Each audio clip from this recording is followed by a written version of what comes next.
Welcome, welcome, welcome.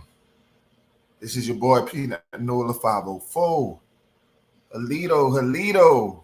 I got a special live, and this live is about something I did not know. This live is about something I did not know. So if you're from Louisiana and you know about this issue, this tragedy in Louisiana, in the Aborigine family, the Aborigine content that I bring out, I'll bring out a lot of awareness. You know, the chief don't just talk all Aborigine. I like to talk about things that happen to our people. I like to talk about things that happen to our people. So you're going to see me bring in a lot of stories, a lot of different topics. So a lot of times in our life, we are comfortable in our skin. And I have said this many times, we're very vulnerable people. I mean, we just believe everybody loves us, and we believe that we can't be touched. And that's just something that's been going on with our family for a long time. If something ain't happening to us, we just don't worry about it. Shout out to Mr. C. Today, I'm going to talk about a serial killer in Louisiana that has not been talked about. I mean, I have never heard of this story. I have never heard of this story in my life. Born and raised in New Orleans, Louisiana, I have never, ever heard of Ronald Dominique. What's so unique and different about this serial killer is the fact that this serial killer is a man serial killer. Now, I want you guys to understand this. This white man, this Caucasian white man, is a serial killer. Shout out to R.L. Smith. This guy here, he seeks young, melanated black men. And we're not talking about homosexual black men. We're talking about your everyday straight black man. So he picks them up. He lures them with drugs. He befriends them. Shout out to Pony Locks. He befriends them. Now this man here has picked up several men, and he has taken these men, drugged them, and murdered them. Shout out to Big Dog Philly in the house. We're talking about Ronald Dominique, this man who killed 19 melanated men. Shout out to Monique Hill. 19 melanated Aborigine men. And he has murdered these people in Houma, Louisiana, Kenner, Louisiana, New Orleans, Louisiana. He has been to Baton Rouge, Louisiana. And he has been out here. He's another Jeffrey Dahmer. In other words, another Jeffrey Dahmer. Now, this was only, somebody might think that I'm just bringing up something that's old. No, this is not old. This was he was convicted in 2006, right after Hurricane Katrina. In 2006, right after Hurricane Katrina. Now, this guy here, like I said, I want you guys to understand that these Caucasian men fetish. These Caucasian mind eyes. What's going on? How you doing? The white man fetish for black men throughout history. Now, I want you to understand that they used to, in slavery, they used to not only rape the women, they were also raping the men. I repeat myself. They were not only just raping women, they were also raping the men. Now, what they would do to embarrass and break the man, they would rape him in front of their wives. They would rape the man in front of their wives.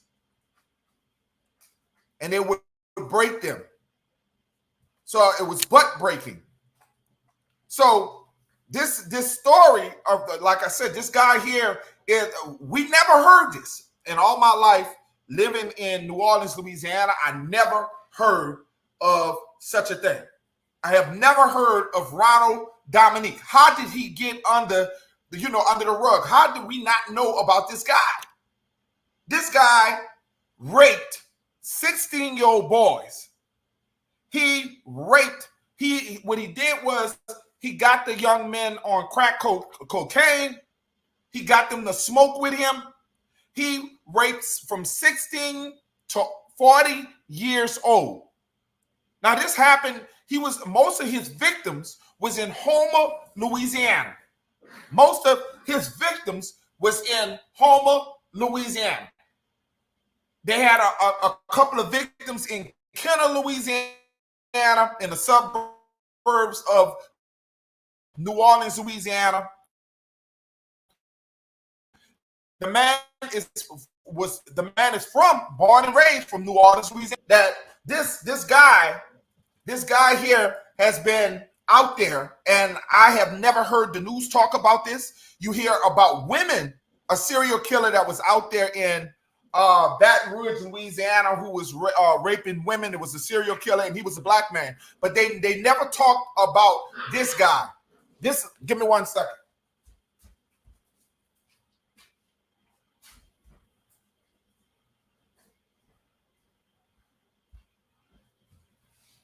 They never talked about this guy. This guy here is a guy that we never heard of, okay? Now, I'm going to play, and I don't want to get copyright strike, but I'm gonna give you guys a feel about this guy. So just give me 1 second. So I'm going to play.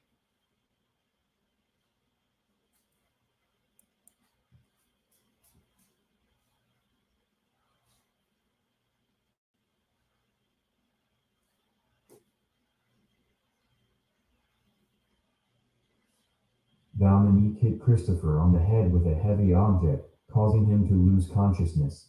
Give me 1 second.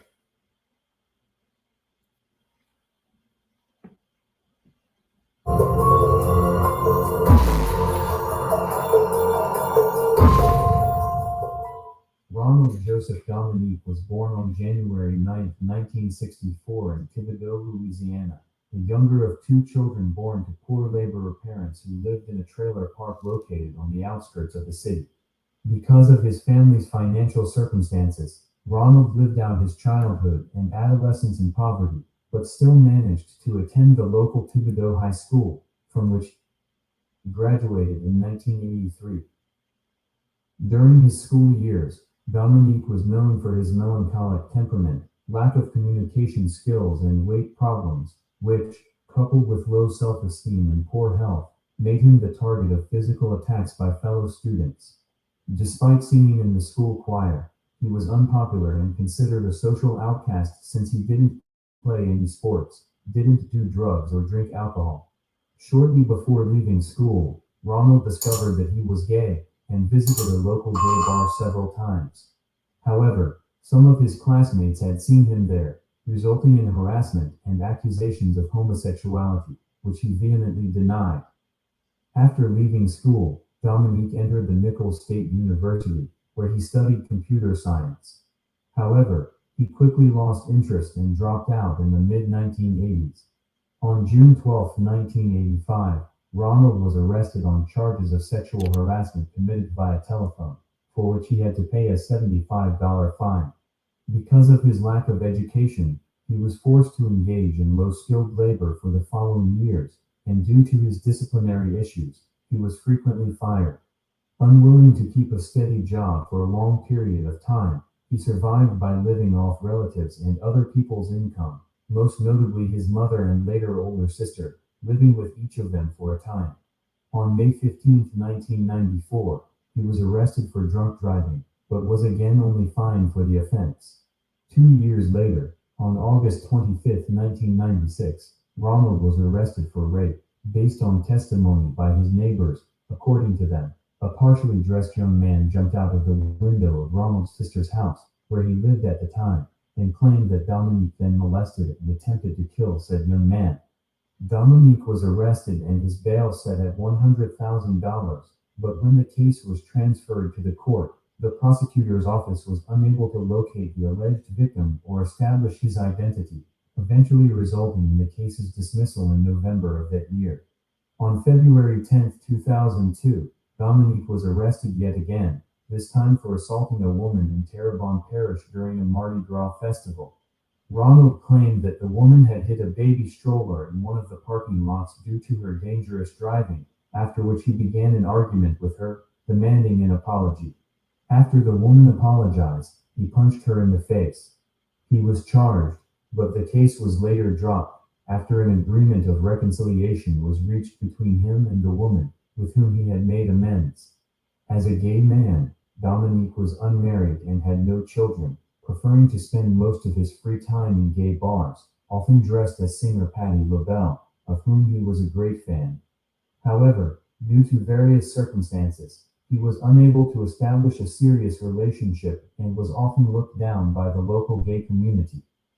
As victims, Dominique chose teenagers and men aged 16 to 46, most of them being drug addicts, homeless or vagrants, but not all of them were homosexual.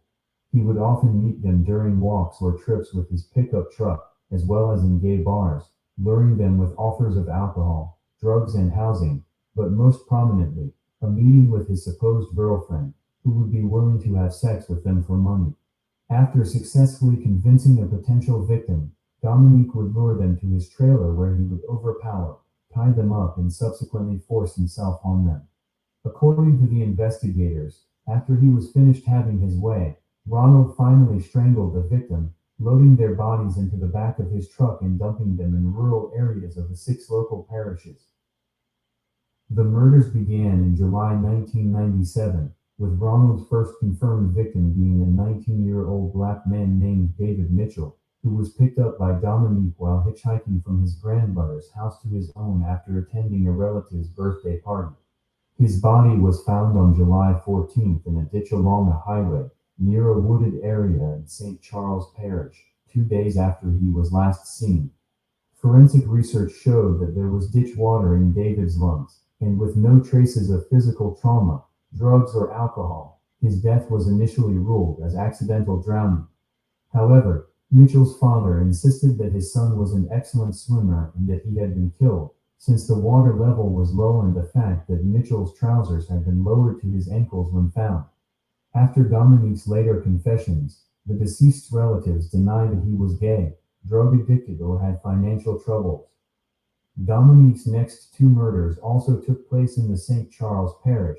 The first was in December 1997, when he strangled 20-year-old Gary Pierre, who recently been arrested for drug trafficking.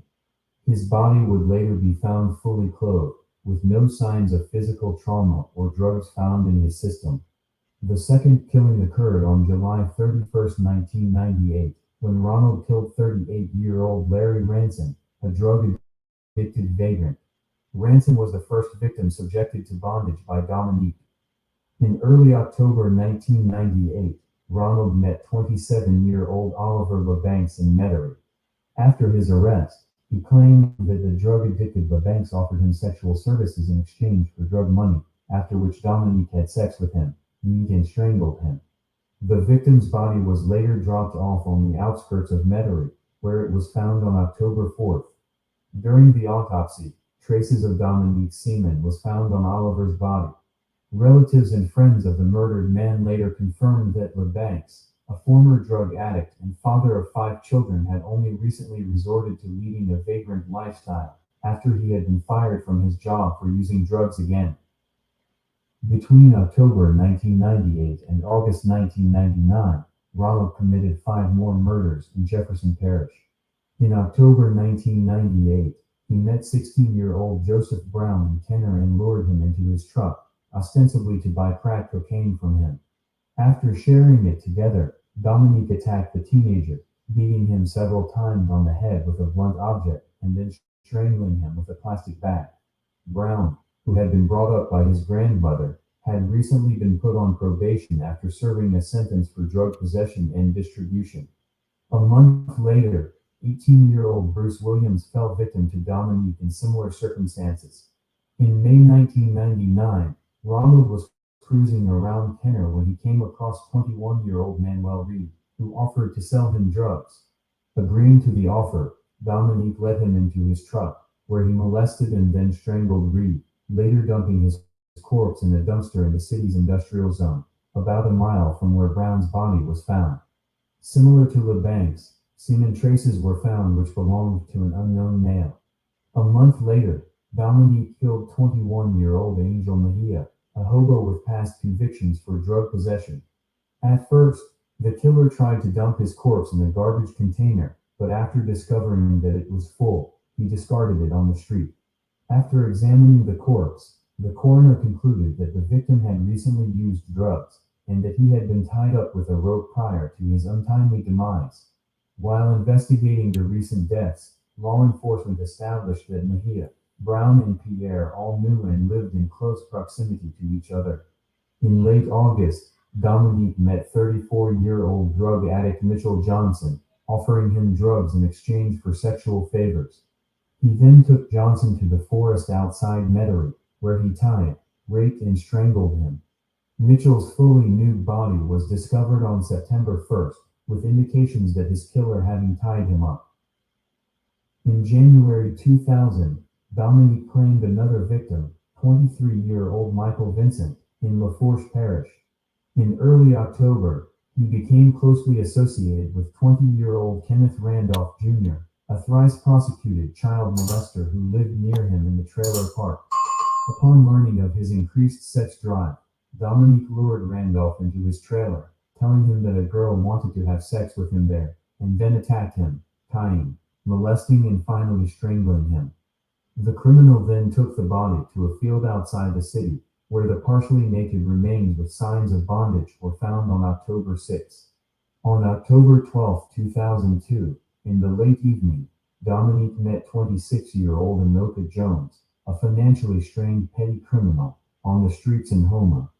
He attacked Jones, after which he tied up, molested, and strangled him. Dominique later dumped his body under a highway overpass, where it was discovered several hours later. During this period, Ronald and his sister moved to rural Bayou Bleu, an unincorporated community of around 32,000 people, most of whom were Cajuns. There, he found a job as a specialist who checked electricity levels at a local power supply, thanks to which he was allowed to periodically travel around the remote areas of the city. Around this time, Ronald Dominique killed 19-year-old Datrell Woods, dumping both him and his bicycle in a reed field outside the city. Wood's decomposed and partially naked body remained undiscovered until May 24, 2003. The cause of death was deemed as asphyxiation. However, until Dominique's arrest, it was considered to be accidental in nature, since the victim known to suffer from asthma. In October 2004, Dominique met 46-year-old Larry Matthews, a drug addict who also dealt drugs on the side. He lured him to his house with the promise of some drugs, but during the process, Matthews lost consciousness due to an overdose, after which Ronald molested and strangled him. He later dumped his body 20 miles away from the crime scene. At the time of his disappearance, nobody reported Matthews as missing, since he was homeless, and his identity later had to be established via fingerprints. The serial killer's next victim would become 21-year-old Michael Barnett, whose body was found on October 24, 2004 in the parish. He was the only known Caucasian victim of Dominique. The next murder was committed in February 2005, with the victim being 22-year-old Leon Lyric, a rebellious, alcoholic vagrant who had to live with friends and acquaintances due to his bombastic behavior. It later turned out that he had lived with two victims, Barnett and Anoka Jones, with whom he was on friendly terms. For some time, Lyric was even considered the prime suspect in Jones's murder, as he was the last person to see him prior to the former's disappearance. 2 months later, in April, Dominique met 31-year-old August Watkins, a homeless man who he lured to his truck with promises of an overnight stay. After Watkins ended up in his trailer, Dominique gave him alcohol and offered him to have sex with a supposed female acquaintance before tying up, molesting and strangling the victim. After August Watkins' corpse was found, police began to consider for the first time that a serial offender was committing killings in both Kenner and Houma, since the killers in both areas demonstrated a strikingly similar modus operandi, thanks to which the case was handed over to the FBI. A few days after killing Watkins, Ronald killed 23-year-old Kurt Cunningham in a similar fashion.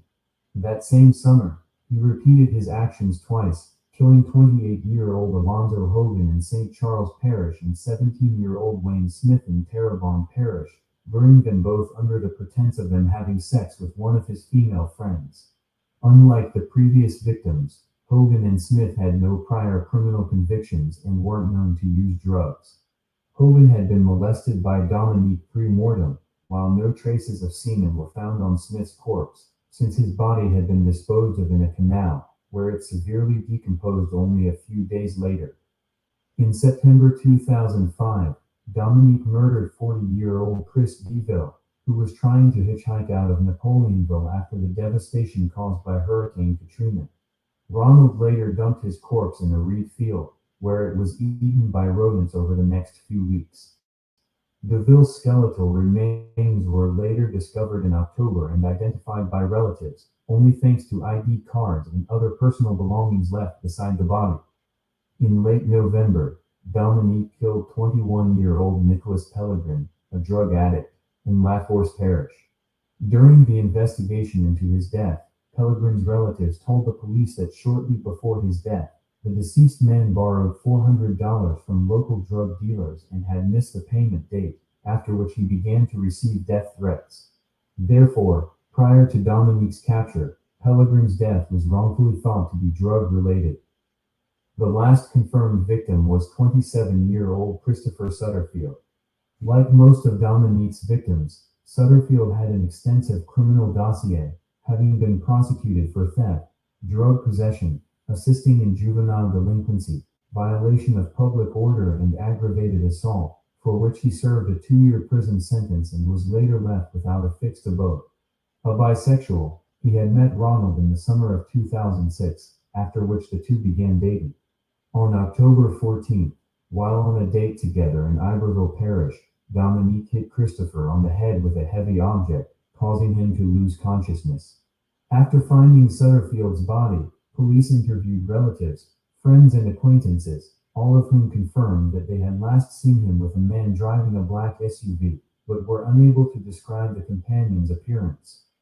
In November 2006, Ronald Dominique came under police suspicion after Ricky Wallace, a resident of Bayou Blue, contacted the police, claiming that the former had lured him to his trailer in mid-2006 with an offer to share drugs and have sex with a girl.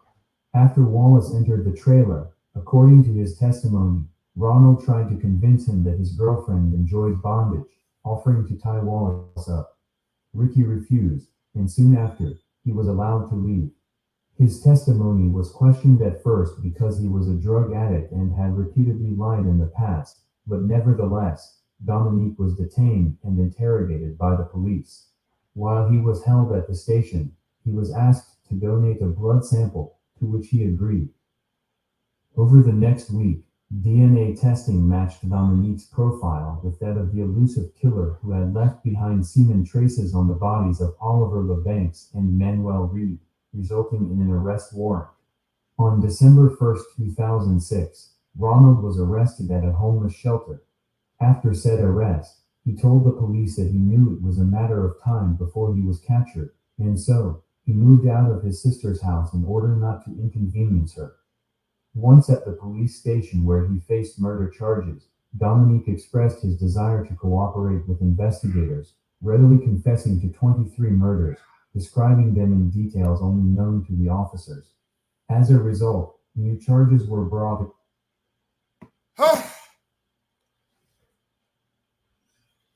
Unbelievable. I want to know anybody that know about this case, because at the end of the day, this is what I talk about, melanated people being forgotten. We're talking about black people that he targeted. Okay, yeah, he had 4 Caucasian people. Okay, 4 Caucasian people were murdered, but majority, 19 victims, were people that look like you and me, melanated people. I want people to understand that. Well, shout out to Tayshawn, shout out to Big Dog Philly, shout out to Kane and Wolf that came in, Al. Much love to all you guys who just coming in. I want people to understand that us as a nation of people, we can be forgotten because they're going to use your criminal history. Once you are a person that is in the system, once you are a person that is deemed as a criminal, they basically forget about you. The people just don't give a damn. Okay? This is why you didn't see this on CNN.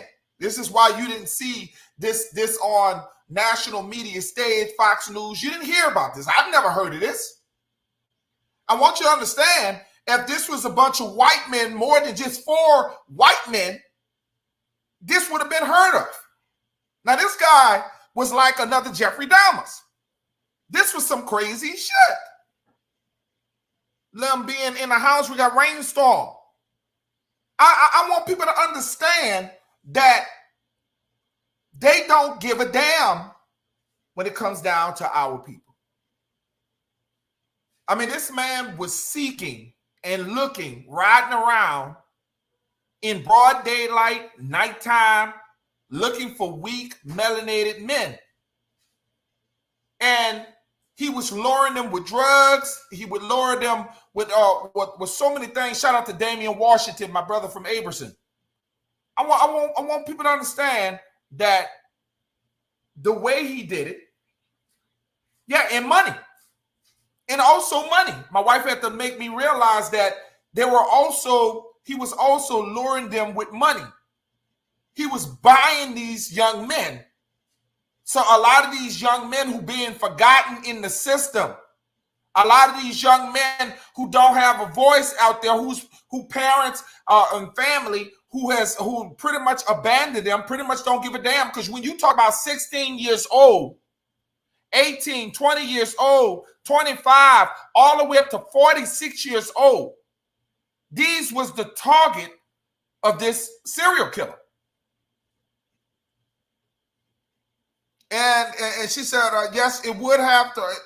You would have heard about this if it was Caucasian men. There were only 4 Caucasian men, and I'm not disrespecting the death of them 4 Caucasian men who got murdered. That's in jest for them too. But we're talking about 19. I mean, this guy here was looking for majority. His preference was melanated black men. And I don't like to use black, but I'm going to use black because people just can't get away from using the word black.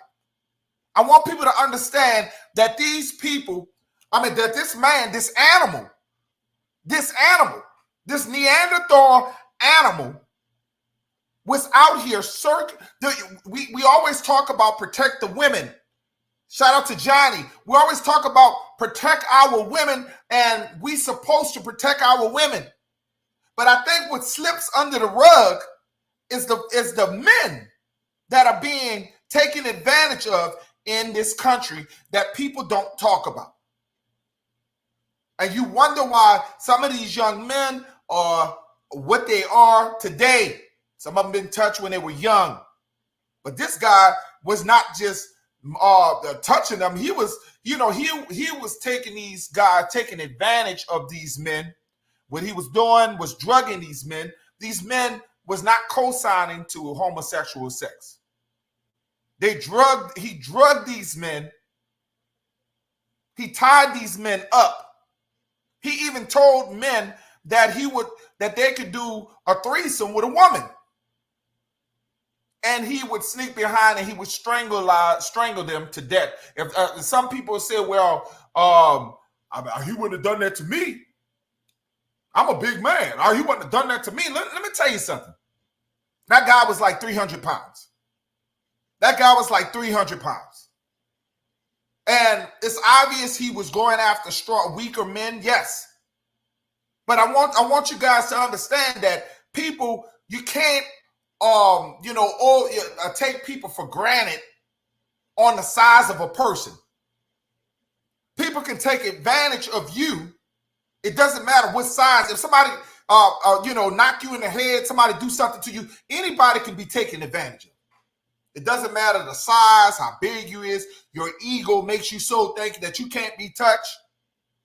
The whole point of this live is to understand, to let you understand that anything around this time, I was living in Jefferson Parish. And for those who know about Jefferson Parish is the suburbs of New Orleans, Louisiana. Now, I even stayed in Kenner. So this man could have came around. Who knows? He could have came after me. We got to understand that we have to be protected as a nation as a whole. Women and men, our children, men, women, we all have to be protected. So he killed, allegedly it's 23. Allegedly it's 23 that he killed. That is 23 Egyptian goddess skitters in the house. It's alleged that he killed 23 men. And like I said, it's crazy. 19. We're talking about 19 men, 19 melanated Aborigine men. And we're talking about 4 Caucasian men that this man took advantage of. Rainstorm, if you want, I did put the link in the chat. Rainstorm, if you want to come on the panel and talk it out with me, brother, I got the link in the chat. If you go up, you scroll up, the link is definitely in the chat. I would like to hear your opinion, Rainstorm, if you'd like to come on with Peanut Nola 504. I haven't heard from you in a while because last time we tried to build and you had poor connection. You couldn't get through. So if you would like to come on up, you know what I'm saying? Yeah. Where did you say this Jeffrey Dahmer copycat murder happened? It happened in Houma, Louisiana. He did not just take advantage of the men in Houma. He took advantage of the men in Kenner, Louisiana. He's from New Orleans, so he's in multiple parts of Louisiana in the area. He was picking up men in the Baton Rouge area. You know what I'm saying? It says your device is not connected, Rainstorm. If you can get your mic together. It says your mic is not connected. I just don't get it. It's an open panel, so if anybody would like to come on and talk about this, because we need to talk about the fact that men, that we think because men are big and strong and people look at them being masculine, that they cannot be taken advantage. That they cannot be taken advantage of. We kind of, we live this life that protect our children, protect our daughters, protect our women, but we never talk about the fact of protecting the men. And this is why I tell people at an early stage, watch your little boys. You don't just watch your little girls, you got to watch your little boys. They got predators in your family, believe it or not. They got predators that the neighbors, you got neighbors that are predators. Shout out to Brandon Rogers. You got to be very careful on who is lurking around your little boys as well as your little girls. I never did like the fact that some people allowed their little girls, little boys to sit on people's laps. I never did like that. I never understood how people can allow a young girl, a young boy to sit on men's lap. I never understood that unless that's the father. I don't understand it. And most fathers won't allow they little boys and little girls to be all up on them. And I want people to understand that. I want people to understand that. We trust every goddamn body. And the people, yes, we are very comfortable.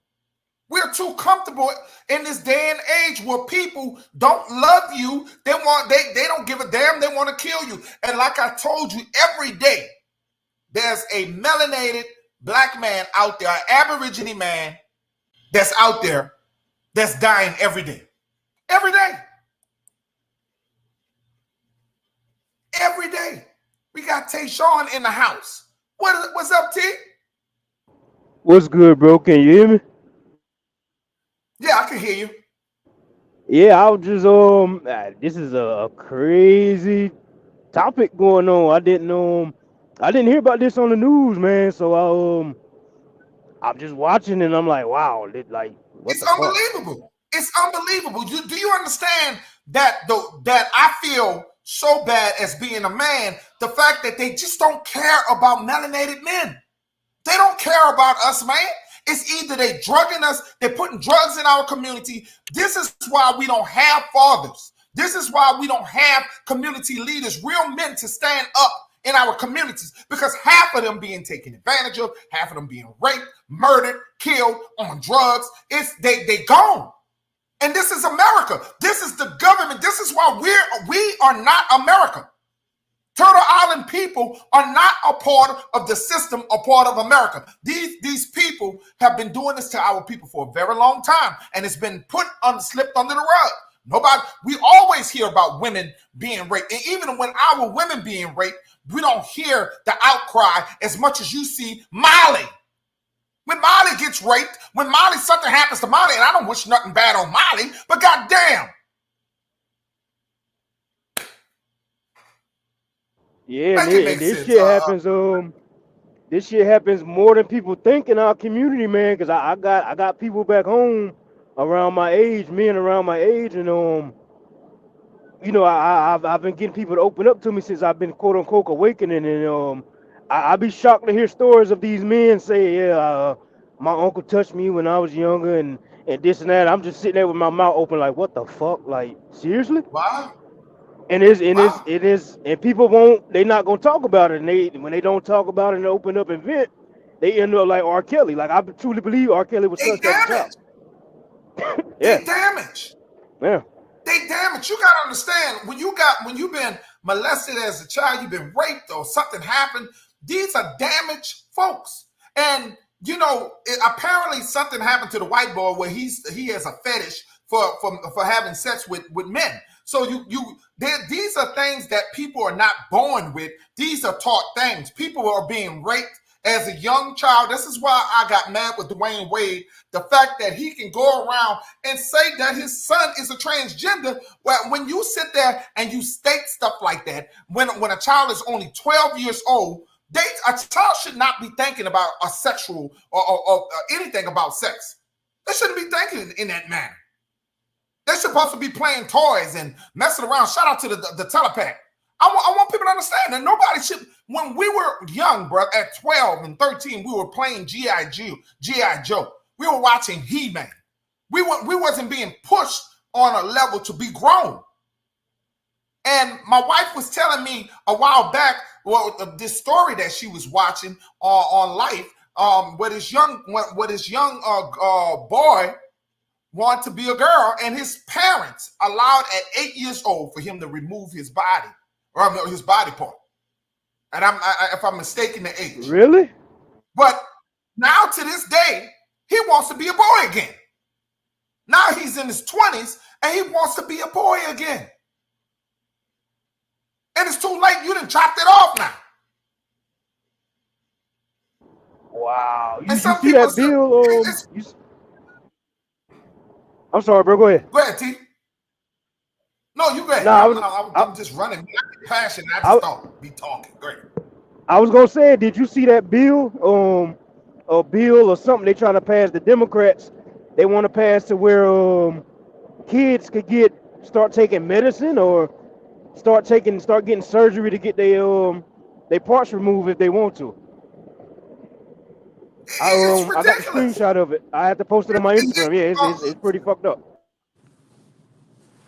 You cannot be Aborigine. You cannot be a spiritual person. And I don't believe in religion. I'm a spiritual person. Okay, you cannot be an Aborigine spiritual person because that's what our people was. Our people were spiritual people of the we worship the land, we worship nature, and you cannot be a spiritual person and going around accepting these things that you see. You cannot tell me that you are Aborigine Indian and you condone this shit. And you always got that creepy person in your family. You got that person in your family or somebody that's around. And I thank God to my brother when I was young. The fact that my brother stepped in when somebody was trying it on me. See, you got to understand. Thank God, you never know. It be the person, the people that's close to your family, close to you. It don't be no out, my brother. I want people to understand. It doesn't be all the time somebody like this serial killer. And our family's been covering this shit up for many years. They've been telling, just like they do the daughters. They cover it when a young lady is raped. They blame the young lady for because their husband want the daughter, and they blame the old lady. I mean, they blame the child. When it's crazy to me. What's going on, my brother, right in the house? Well, salute, man. How y'all doing, man? It's a beautiful topic, man. I was just dealing with that situation the other day, man. I was running with this little cat, man, out here, man. Trying to get his life together, get his, him and a couple of guys, man. But come to realize, he's sitting in the car with me, and he's like, we talking, and next thing you know, the dude just turned around and went to crying. I'm like, say, bro, what's good? He like, man, I had to do this to my girl and do this and do that. I said, man, well, look, say, bro, I pulled over. I said, you got to get out here, son. I ain't with that bullshit, you hear me? I don't tag team with the bullshit with these ladies, you know what I'm saying, beating on a woman. So when I go back to the situation to see that, the woman he talking about, he pepper sprayed and beat up, it was a man.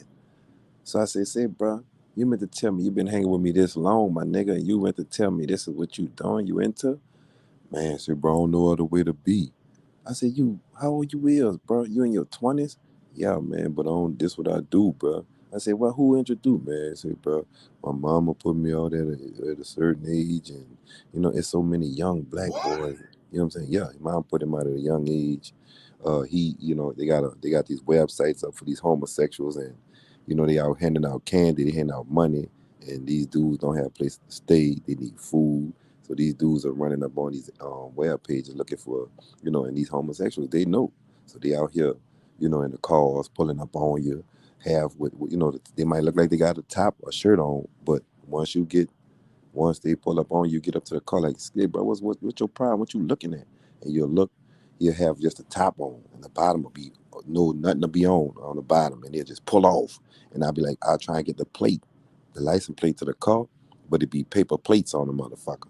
So I said to myself, like I told the little dude, bro, you need to get your life together, man. I'm still gonna conversate with you, but the choices you and your little friends are making, bro, man, you should see it, bro. They got, and look, remember this here. I promise you, so many Latino, Hispanic men are fucking these gay men out here. Oh my goodness, Really? they are in line. Man, look at Yeah, them. that's a fact. A lot They of are them in Hispanics, they gay. line. Yeah. They are in line, hiding behind dumpsters, car washes, all this shit, man. And I'm like, what the fuck is going on, bro? I'm talking about you can pull up to a car wash to go wash your May I car. ask you what city you talking about? Is that Texas? Oh man, yes indeed, yeah, man, yeah, yeah, yeah, bro. And I'm talking about what's so sad about it is you can let your son go be friends with another person's son, and you can see just friends, you know what I'm saying? But in their mind, if they're dealing with a sick motherfucker, this person trying to get that son lowered to the house to see what's in your house, or either trying to turn them out or some bullshit. And I say, why would y'all teach this shit to these You're kids? not Because like I lying. say, the kids are coming home from school like about what, say 6 years old with bananas, putting them between their legs. I'm like, look. And how the fuck you know about this? Walt Disney, like I say, What? Nickelodeon. Look at the cartoons. Look at what they're showing. They are now telling you in certain parts of Texas. I've been going to different parts to try and help the homeless people out. And say, bro, when I say this young man was crying to me because I told him that I don't think that was right for you to go kick and do people wrong, and then he bust out crying, man, like he was really losing. He wanted to kill himself. And I said, all this behind because of a young man he hadn't slept with, and he wanted to continue doing so. So I told him, bro, I don't know what to tell y'all young brothers, bro. All I can do is just try and, hey man, hope y'all find something different to do, because I don't know what to tell them. It's like they don't give a fuck. They don't give a fuck, bro. And they'll walk around this bitch, bro, like I'm this, I'm that. But if you can find one of them, would say, bro, they will say, bro, it's a shame, bro. And it's hard for me to explain to the young what ladies, you're saying. huh? What you're saying is so correct. And because what you're saying, it reminds me. I used to coach for football for many years in New Orleans, Louisiana. I actually coached Jacoby Jones. For those who know about a lot of the NFL, that was Chief Peanut Nola 504 before I got in, real deep in what I'm doing now. But I worked with kids all my life. I just saw, but I remember, and I was a young man. Shit, I was a group 19. home though, big brother. I saw it in a group Oh, home. you were? Yeah, Hope Haven. Wow. Hope Haven. Across the river. I saw a young Across the river, brother, West Bank. a kid that we were coaching, and he came to us and saying what his stepfather was doing him, and a lot of the coaches came together, was whipping the stepfather behind because the boy was coming to practice. He was hungry, never there wasn't eating at home, and he had a lot of issues. What he said his stepdad was touching him, and he said that his mother didn't believe him. His mother didn't believe him. So the coaches got together and they kicked his ass. But what I'm trying to say is we not protecting the children. The sleepover thing that we talk about. Right. We never. Right. My wife and I never believed in sleepovers. We don't believe in sleepovers. We never believed in that. If you come Right. on over to the house, everybody's supervised. You got to be, we watching, children came over, we watched, we cooked for them and everything else, but we was always around. Because you got to understand, if it's a young girls be experimenting with young girls, young boys be experimenting with young boys. You got, in this day and era, you starting to see some of the most wildest. Right. But now it's wild, bro. It's too wild. Say, bro, listen to me. When I say I walk around to homeless camps, and I mean homeless men are actually fucking each other right there on the ground. Like, what the fuck is wrong, bro? I'm like, who does this? They're the most vulnerable. And I'm like, what the fuck? They're the most vulnerable because they're buying them. Bro, they're homeless. They dead to the world. Say, bro, what the fuck? And say, bro, what kills me is this. I try to go to like some of the ladies and talk to the ladies. Oh man, that man, I'm like, what the fuck is auto-tune, straight auto-tune? You know what I'm saying? And I'm like, what the fuck? Who put y'all like this tune? Who auto-tuned y'all to this fucking frequency? And say, bro, they don't, man, you cannot tell them that they want their children to be this way. They figure it's safe. And I'm like, why, lady? Don't fucking tell. Oh, I'm like, ma'am, I didn't tell. I just was, well, you say, bro, don't tell. Say, and it's like they believe in that's what they believe in.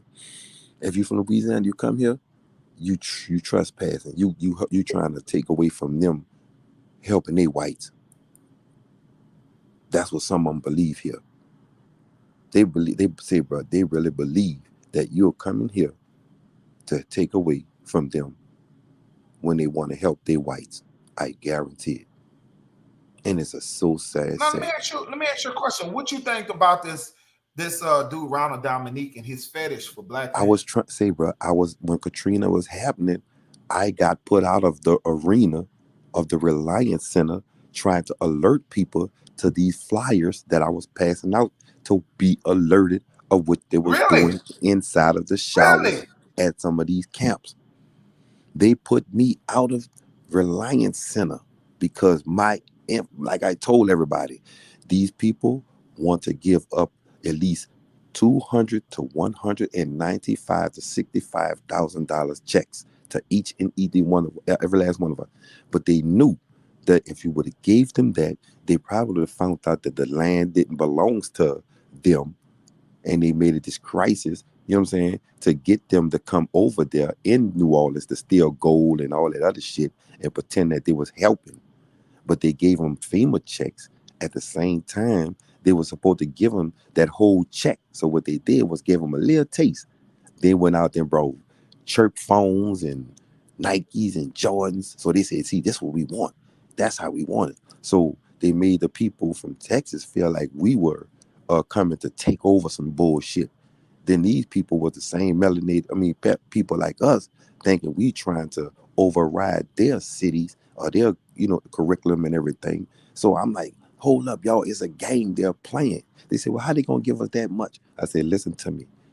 Ask anybody how long was their rent paid for, or their lights was paid for, or water. It went on for years, so that means that $165 or $95,000 exactly went to what? Instead of the 2,700, the 1,500, the 2,300, and all that bullshit. Like I say, it was a game. I was passing the shit out. They were following me. They actually was knocking on people's doors, telling people, do you know you have in your house? Do you know who you have in your car? He's a refugee from New Orleans and all that. I said, man, shut the fuck up, man. Shut up. Them people like, we don't want to hear that shit, man. Them people ain't had no food in their house. Every time they gave me assistance, I was making sure the people houses were full, whatever assistance, you know what I'm saying? So they were making the narrative like we were fucking them up. So when they did catch my try to switch my Louisiana license to Texas, two state troopers called themselves kidnapping me in the back of the DMV. You know what I'm saying? By some black woman talking about something wrong with your license. I said, you're a damn lie. So when I showed her the right way, she made me sit there for like 2 hours before she got two of the bravest or so-called brave ones to carry me in the back. Talking about going in the back. I said, for what? Well, just go in the fucking back. I said, man, I'm not going in no back if I don't know what I ain't did nothing. Well, we just want to show you. And when I went in the back, they call themselves tag teaming me with one sit behind a newspaper with his eyes peeking, while the other one talking about he gonna beat me to get in the cage and all this whole ass shit. I said, yeah, whatever. We just gonna be two bloody motherfuckers. Because remember, Razor phones was out at that time. You know what I'm saying? And they knew I was passing out these flyers. You know what I'm saying? So when they couldn't do nothing, they sat there for about 40 minutes talking shit back there. Couldn't put me in the cell, then let me out. I talked shit to him, went out without my license, came back, got him, went back around the arena doing the same thing. I ran into what? I ran into the dude, what's his name? Play on old South Central. I ran into him. Now, let me show you something. Now, if they're looking for the help out through a crisis, remember what I tell you. Everybody in that Reliance Center, if they wasn't trying to get some kind of like vote or clarification that we love y'all or we like y'all style, they were stealing recipes. I'm talking about China, Russia, Asian. All they were saying was this: I can bring you to China, Japan. Come go over here, come here, come there, go there. But Really? remember, before you go there, let's give all recipes to anything New Orleans have. So I said, cut that off. Not to cut your story off, big brother. But look, when I get back out of there and go back around again, I pass out flyers. People coming up missing. Young girls are getting raped in the showers. Young boys are getting raped in the showers in these fucking facilities. People are getting in cars. They're not being seen again. Know what they told me? I'm tripping. Stay away. They made sure, what's this nigga name from Houston, Arlington, Houston, Texas? A Guy Rankin. This nigga was a Guy Rankin. That was the most dirtiest nigga they put over the hood. And when they put that nigga over there, he was giving the shit to his relatives. When they found out New Orleans was coming through, he was finding out your information, your social security card, denying the men, giving it to his relatives in Houston and any parts of Texas, so you can look like you was going back in the fucking slums. You know what I'm saying? But back then, like I say, when I heard about this dude, Ronald Dominique, I said to myself, This is what I told people from the fucking beginning. I stopped one day on Bourbon Street to fucking help somebody with a battery one day. This motherfucker grabbed my pants, nigga. I pull that pissed off, nigga, and they say, "Oh, I'm sorry, I'm gay." I said, "Well, look, nigga, I ain't no fucking gay, nigga. Bitch, I try to help you, bitch. You heard me?" And You had an encounter with Ronald man, Dominique. say, brother, You had a encounter with listen to me. On Bourbon Street, I told myself, when I stopped that morning, that's when I said to myself, but this how they distracted me with a firework like a skyrocket. It just came out of nowhere. Pow!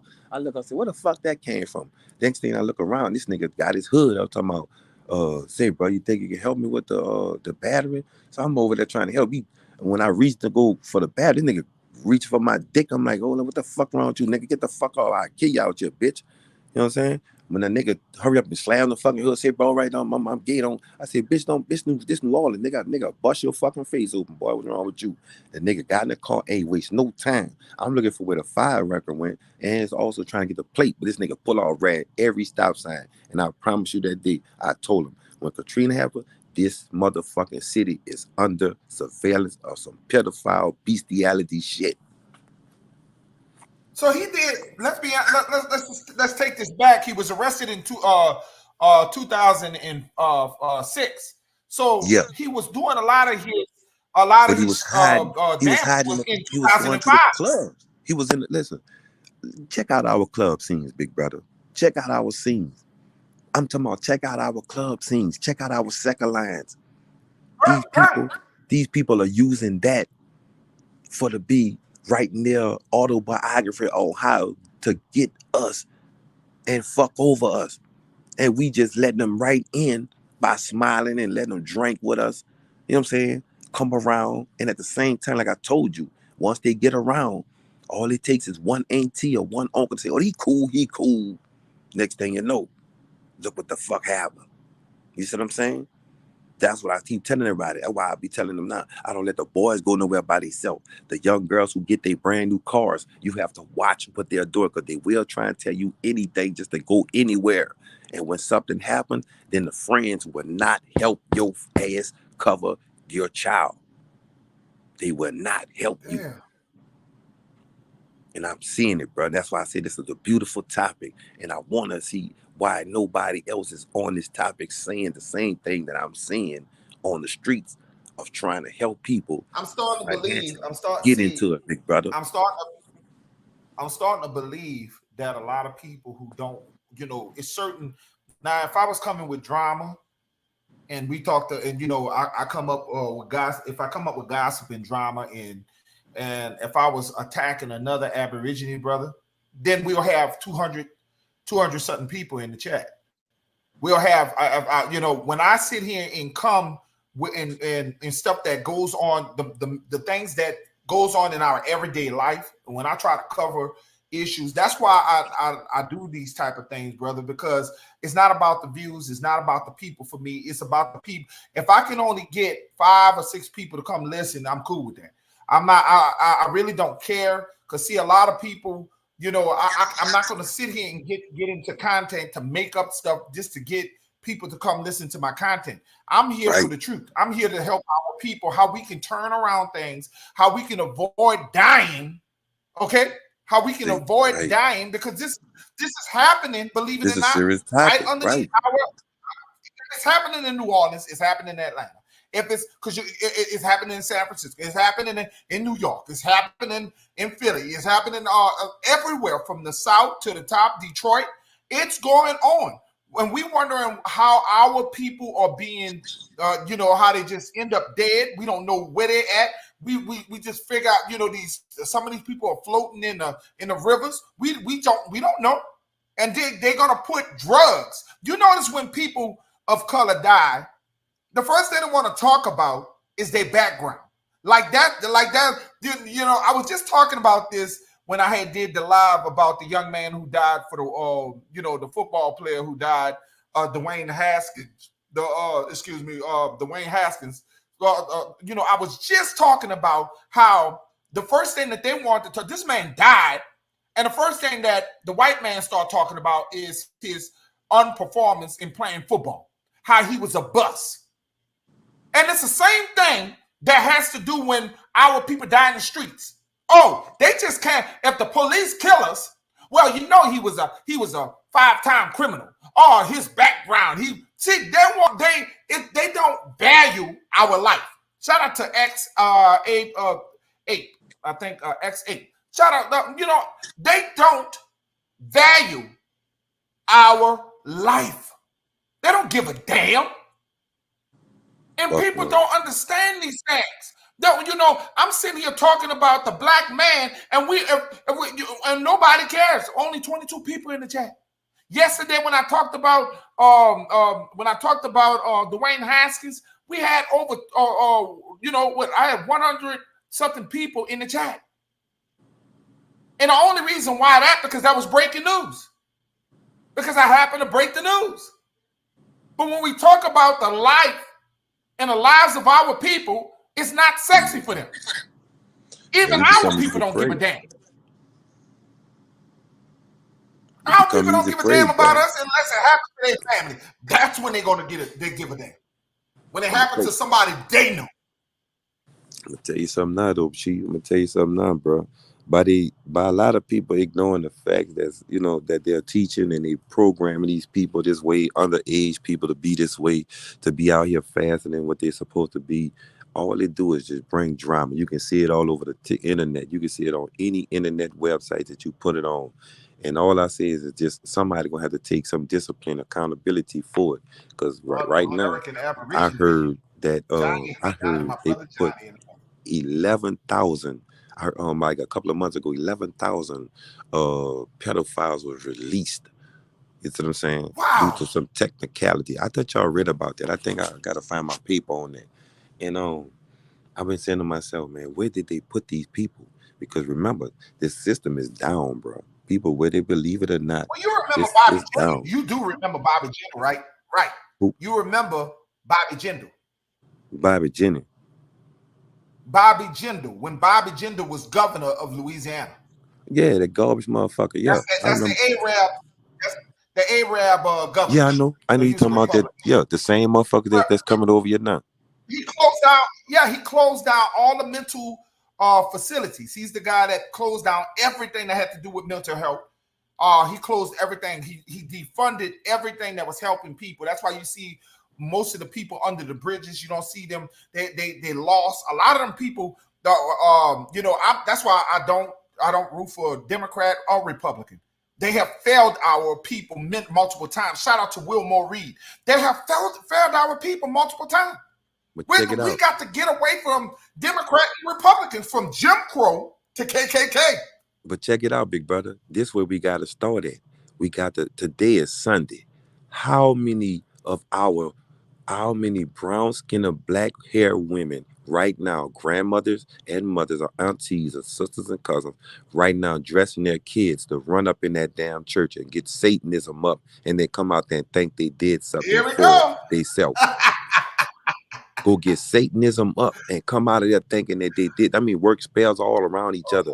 They come out of there smiling and looking at us like we wrong. But we're trying to tell you that if you stop running into that, you can own this motherfucking land that they are taking from you, and they got you on your damn rusty knees looking up. That's what I say. In New Orleans, it's so traditional. It's sickening, bro. That's why so many people, Arabs, so many now, right now, they're taking over. In religion. Right. Say, bro, this is what I don't get. How people from New Orleans don't see that these people have come up in there in a place where you have saw the murders of many of your family members get taken over, and now these people come up here putting bike lanes, dog parks, telling you're not welcome here. Get the fuck out of here. Wake up, man. You're not welcome in your land. You're not welcome in the land that you built. Facts. And this was so killing about it. Know what's so hurtful about it, bro? People think that I'm trying to kind them. I want nothing from your big brothers and sisters. All I want you to understand is uptown, downtown, across the river, in the east, wherever you at in that city, You don't have to live the way you are living or slinging guns the way you are slinging guns on each other. These people know if you go inside these books, you will wake up to something so extraordinary, full of power. You will have to see who the fuck you were. You were born into royalty. Nothing else to say to you, New Orleans people. Remember, you in Baton Rouge, I'm talking about Shreveport, all you people, y'all don't understand. There's 94, I think 96 or some parishes, or 97 parishes in that place, in that boot. Tie your fucking shoes. Them people are coming in to regentify your ass. They don't give a fuck about what you're doing to each other because they know long as you're doing it to each other, you think they building them apartments for y'all to live in. You think they redoing them fucking, if they were building that for y'all to live in, why they ain't redid the fucking streets yet? Why they ain't giving, they giving all of the That's Uncle a fact. Tom niggas, they giving the Uncle Tom niggas that shit because they know y'all getting them books and y'all study y'all genealogy, go after these land patents, y'all gonna start saying, hold on, man, we don't have to kill each other. This all, we already got shit. We already rich. We can have people working for us. And you are smart enough to know how to work your phone. You're smart enough to work out a car. You're smart enough to work a gun. Get on YouTube and be brave enough to do with a gun. Get brave enough to get in that book and see if you can make a motherfucker run with that book. That's what I tell the Chapatula tribes that we have down in New Orleans. The fact that we have so much heritage, we have so much soul, so much heritage, and we just allow we have never it wasn't until after Katrina we start seeing Mexicans. Let's Right, just be honest. right. And now they allowed the Mexicans are coming into neighborhoods that was historically black neighborhoods, and they're trying to put bring they basically coming in trying to the lower nine, where I'm from across the canal. You heard me. I want people to understand that this is what they're doing. They're trying to push us out and bring other minorities in. We're being replaced daily. You don't understand. We're being replaced daily. Okay. Yeah. So New Orleans is not going to be New Orleans anymore if we don't stand up. Stop selling your land. Stop giving up something that belongs to you. And that's a lot. They're going to give you money to leave, and your value of that area is gonna rise. And when you leave, that's why I'm so happy that my mother's house is still there. And like I say, we done had several offers, but we keep denying. They want these spots. And even in Detroit, you got to understand, in Detroit, Michigan, there's a lot of homes that Detroit used to be the mecca of melanated people. And Detroit, once the certain companies factories went down, then they stopped. They didn't give a damn. They stopped. There's a lot of vacant homes down there in Detroit. People are just the homeless is just walking out.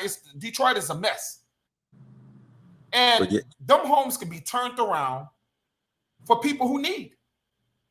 but like I said, man, that's breeding grounds for Ronald Dominique people. You know what I'm saying? Well, look at New Orleans, bro. I'm talking about if they own that place, if these people, Democrats or Republicans, own that land, tell me why they haven't fixed nothing yet. They haven't revitalized nothing yet. Only thing they revitalize is shit for people to come out of town and see so they can go back and say, yeah, we still own that shit. We still got these dumbass motherfuckers, this and that. But like I say, I don't call people out of their names. I just say you are smarter than what the fuck they are playing you for in the city. Democrats are in big Orleans. cities. You heard me.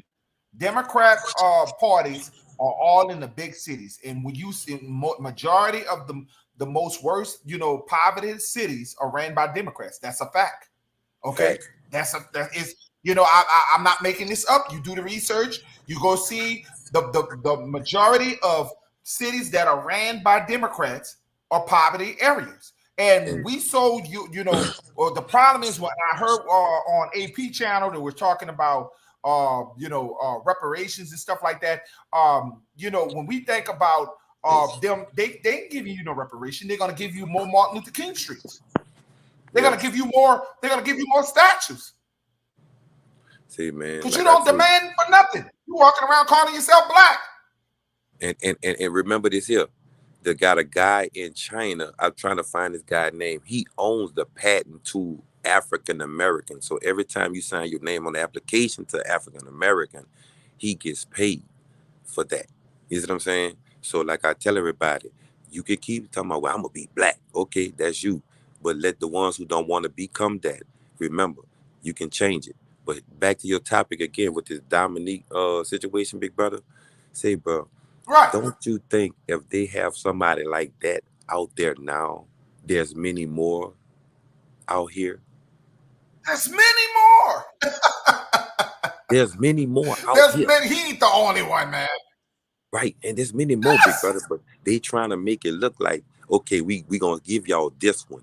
You know what I'm saying? We gonna give you this one. Let y'all see what he is. Cause see, if you knew he was out there back then and it was such much of a threat, why in the hell you gotta wait till him to go many more years to do more shit to people?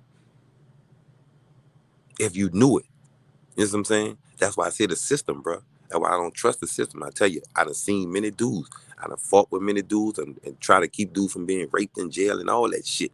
But I got tired of saying was, man, these dudes, some of these dudes be like, It's all in they, they, parish they, they, prison. they man, say, bro, I had to It's shut it the down. brothers are getting raped more right now. Right now, there's a brother getting raped right now in Orleans Parish prison right now. Right. But see, this the point. When I was in that big brother in Orleans Parish prison, I try to hit them books, man. I was hitting the books every day, but I always had to get out the fucking either my cell or either go fight with somebody to try and help them to show them that you don't have to let nobody rape you, man. You know what I'm saying? And when I done those things, it was like, the dudes sometimes they'll fight with me, but then they'll go like, fuck that, man. I'd rather just let them. I'm like, man, what the fuck is, but hey, I can't do nothing about it. Only thing I used to tell a dude was this: Generational you curses, got brother. your Generational curses. yeah, your girlfriend or your fiance, whatever the lady is in your life, is sending you pictures. She don't know that you getting raped in here, but you got her thinking through visitation, you still the same person. And I told him, how can you honor that shit, bro? If you knew, if you knew what I have seen since when I was a youngster, I went through when I was a youngster, my nigga, how could you fucking honor this shit? You know what I'm saying? You You talking stand up for reality. what You the heard fuck me. you You want, talking bro. reality. You know what I'm saying? I You say, talking stand your reality. ass up. So People I live in went, false reality. so I started, so what I did was, instead of watching the shit go down with the brown skin brothers, my brothers and sisters in that, me and my brothers in that bitch, and then we can also look out the window to see the ladies' jail, where you can look at ladies at night. But see, niggas got mad because we were looking out the window at ladies shower at night. The ladies want us to see them. They locked up too. So they want us to see. They know what time they going in because, when you go to jail, you can see all that shit, jail signal shit. And you watching ladies actually from head to toe shower. So they happy. Niggas in they cell doing their thing. You know what I'm saying? But when doing to that part, a dude who like dudes didn't like that. So his old ass sent a letter out, read it, got him to cover the women windows up. And like, I'm like, say, bro, all this behind a man. So I just say to myself, bro, I'ma help you, but I can't fuck with you if you really want this here to happen to you, big brother. I promise you. I done helped many men that was in a situation to where one nigga was in a situation, this nigga tried to stab me in my fucking sleep. I helped this nigga here. He let a nigga get in his head. I'm thinking I done went to sleep by helping him. Next thing you know, I feel something poking me in my fucking side and under my arm. I'm like, what the fuck is wrong with this nigga? I get my back against the wall and start, horse kicking the fuck out of this nigga. You hear me? Bitch, get the fuck off me.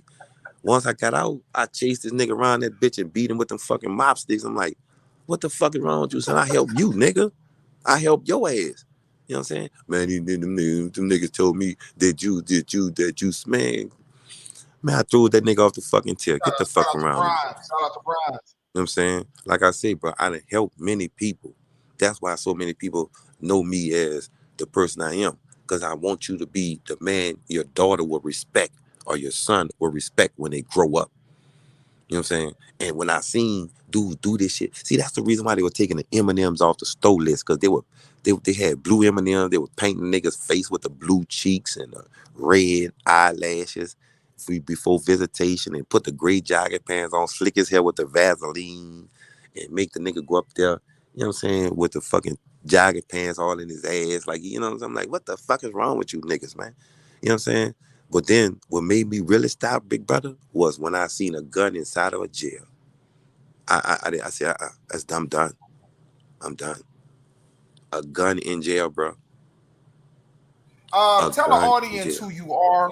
Everybody wanted to know who you are. Could you explain? Could you tell the audience who you are? Who, me? They're really enjoying your conversation. They want to know who you are. Just Oh explain to man, them. Tell them. I go by the name Hiker right now until I get rid of these fuck niggas that look like white niggas. I go What by you go by the name what? Hiker. Ica. Okay, and I that's go by that's Hiker. Wrightwood. Right. They know who it is. Ica Wrightwood. Yeah. Okay, he go by the Name name of my Ica grandmother. Wrightwood. Ica Name Wrightwood. Yes, name of and my grandmother. he's been the brother been following Now let me me show you. for a very Let me show you something else, big brother. long time. Look, when I saw the rape go down so many times in that bitch, so we created a scheme to do this here. We went outside and saw that they had asbestos still running through the building of the old parish prison, and they had rats running through there eating up the fucking Zuzu bags.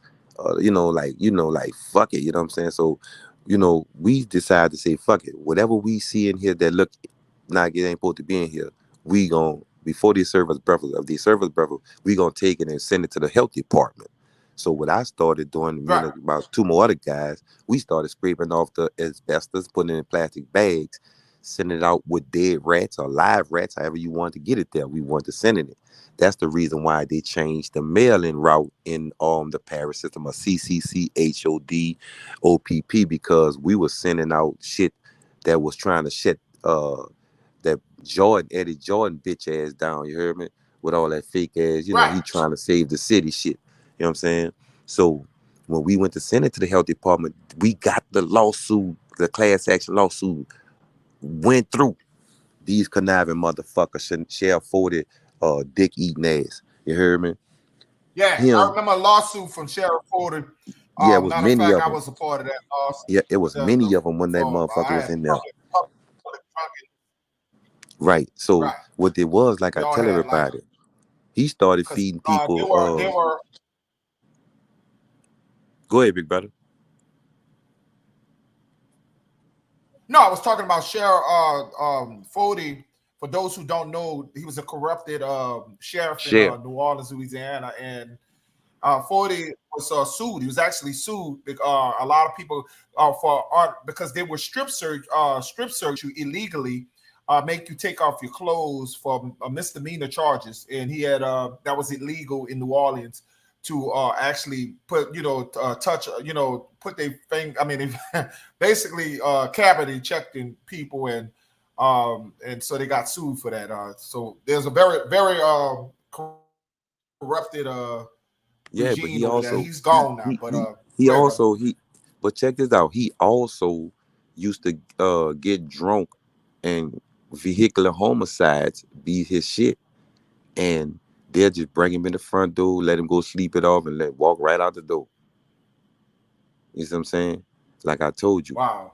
it was so corrupted. So I started saying to myself, once we sent that to them people and they sent it and got through with our lawsuit, they made up a process of getting with Elaine Hunt's corrupted ass. And then they went to switching the ones who had the lawsuit separate places, so that way the mail can't never catch you. You see what I'm saying? The mail can't never catch you because you could miss the court dates or what dates they set for you for this class action lawsuit that you put on this fucking system. Now, due to the fact that Jordan and the rest of them old phone ass fucking DAs was in that courthouse, and they all knew that I was trying to separate that place from the courthouse, because what they was doing in there was inhumane down there with them SIDs. You know what I'm saying? And like I told people, you may laugh and joke that with that camera, but like I say, the shit that they did inside them places was unacceptable. Some of them people didn't have to be turned out. Some of them people ain't have to be jugged up. Some of them people ain't have to go through that shit, because them young brothers didn't know that this land belongs to them. That's why they are doing what they're doing in the streets, because they thinking that the crack era is the shit. You see what I'm saying? You hear me, big brother? Yeah, I can hear you just fine. I'm just letting you run it, bro. Yeah, so like I said, I ain't meant to take over, but like I say, inside that jail when Oh, we you're not shut that taking bitch over. down. No, we actually, the audience is enjoying what you're saying, bro. Let me tell you something. Education is the most important thing. And on Peanut Nola 504 channel, you hear it's not about me.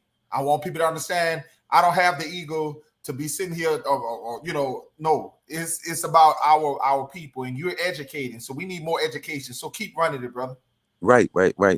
So this why see it gonna get I'm gonna have a little few jokes in here for the laugh off it, but remember, it's a serious matter on some of the things that I say, but some of me, take a little comedy. But I'm from New Orleans, like I say, bro, when I say we got all that to go right, they hooked up some whatever they hooked up to separate us, but before they separated us, they tried to come up there with the scare tactics. They went to raping more guys, and especially the white guys. So once the white guys get up in there, man, they just, oh my goodness, they just, and then they sent this racist guy up in there, man, and this guy wrote on the whole roll of toilet paper how he hate niggas, he'll kill them, his daddy this and his daddy. I let it fly, he in here with me, he can't do shit. So, I just say, bro, I just started saying, no, I'm gonna turn my life to something where when a dude talk about me, it's gonna have to be extraordinary. You know what I'm saying? But then I start realizing they took it to another stress though. They got rid of us. Then they left that motherfucker open to keep people crammed up in that cell. Let me show you what they do. I tell everybody this. For felonies, it's 55 days for that charge. For misdemeanors, it's 45. So what they do is they put people in them cells, knowing that they're gonna go against their constitutional amendments, hold people on them fucking charges. Then they go out here and they find somebody else. They get somebody to go hang with that person, make that person get arrested for a charge. Now that person who got a charge on you come and can't drop the charges on you because they slick ass and send somebody out on the street to watch you dummy up and puppeteer your ass right back here. That's what's going on in the city of New Orleans. Like I said, I don't call names of who doing it, but remember, a couple of them got killed behind it. And I say to myself, back to this lawsuit, when we shut down that Paris, they say to shut down now. Remember, Gusman, I try to go at his neck. Gusman, slick motherfucker, arrested for Let me drugs. give me 1 second, brother. Give me 1 second. I want to give a shout out to Janet, the Nubian Queen, for the $10 donation. I would like to thank you. Thank you so much for the work. I mean, appreciating the work that we're doing. Thank you, Janet. Janet, the Nubian Queen. Go ahead. But yeah, Go ahead, like I brother. said, big brother, I've been trying my best to wake people up in that city because I know how smart they are.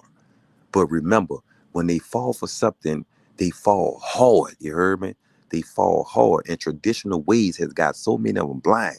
So in that jail, bro, I was trying to get dudes to learn how to write like a motion speed of trial, 701 speed of, motion speed of trial, or something like squash. These dudes was, I actually, look, I had them, bro. You hear me, big brother? I had them. They knew I had them. They used to bring me on the yard. And they tell me if I beat whoever in, they play chess, I play checkers, but I don't like to play chess because I know what that game about, slick bullshit about the white man still trying to get over, you know what I'm saying? First move, he still killing the game. Back again, I just play checkers just to have fun, to get your mind on something better than chess. But then I tell everybody, I used to play this motherfucking game with the free folks and win everybody ice cream and cake store bags, tablets, envelopes, anything I can do to make sure a dude can learn how to read. Cause it was nothing more sad than to watch so many brothers coming in that bitch got so much talent, but can't read and write. Cannot send a letter home. Cannot get a person to accept a call because his attitude so fucked up. Cannot go inside of jail because he thinking somebody gonna rape him, or another dude in that bitch, a young brother down the street he knew was raping. Say, bro, it's so much madness going on, and them deputies, they know this shit. They think it's Yeah, funny. they doing it too. It's Some of the not no deputies, fucking some of the joke, deputies are part of this, man. Some of the deputies. right? That's why I knew a deputy, man. Look, But man. I knew a deputy that was attacked cool and as a killed, and motherfucker though. I knew one that was shot because they're not just killing these people, these deputies for no reason, bro. It Right, I is what know. it is. Right, right. But this is what I'm saying. Every Let me. deputy We with have a deputy. question. Look, we got a question. Pony Locks one. I want to ask you this question. Said Chief Peanut, were there any convictions of the white people shooting our people during Katrina? Because they say we were so-called looting. So I'm gonna ask you that question. I was there. Of course, I don't know if they were, Well, but I want to well, ask you: do you like I believe that said, they I don't were? know if they, I don't know if they had convictions of any pale face shooting anybody or being convicted of shooting anybody. But for what I've been reading, what I was seeing on most of the videos, and I'm also with a fiance of mine, her family member also was the person who helped the people with the school bus situation where Hollywood took that and ran with it and all this. Not, like I said, they love to take things and run with it. But I haven't seen not one person who was actually left the inmates inside them jail cells. You know what I'm saying? I haven't seen never one of them convicted of a crime. I mean, deputies left people. They left them inmates there because they thought that they was going to die too. The ones, remember, I saw people, I actually saw police talking about they were looting. Shit, who you think was doing the best looting? You think we gonna be able to go back past a bunch of police armed black dudes with white boys armed with guns to go steal a damn ATM machine or a TV? Who you think was doing the fucking getting the Cadillacs and all that shit, Yeah, the motors and shit, police was motorcycles? and why was the police killing these? Because they was Why pissed was off they because, like committing I a say, suicide? Go ahead. you got to ask yourself this question: when that tragic situation happened, they was trying to show you people coming out of TV with TVs and water, making jokes about stupid shit. That's just the one that was just didn't know no better. See, the ones who knew better, them was the ones attacking the fucking jewelry stores, the banks. Listen to me. This is all plain. Every bank knows when a storm is going to hit for sure. They get their money out of the bank Right on. 11 days Right ahead. So remember, they know this was coming. They knew it. They didn't own the land patents because remember, we still stuck on Jesus Christ coming to save motherfuckers in New Orleans.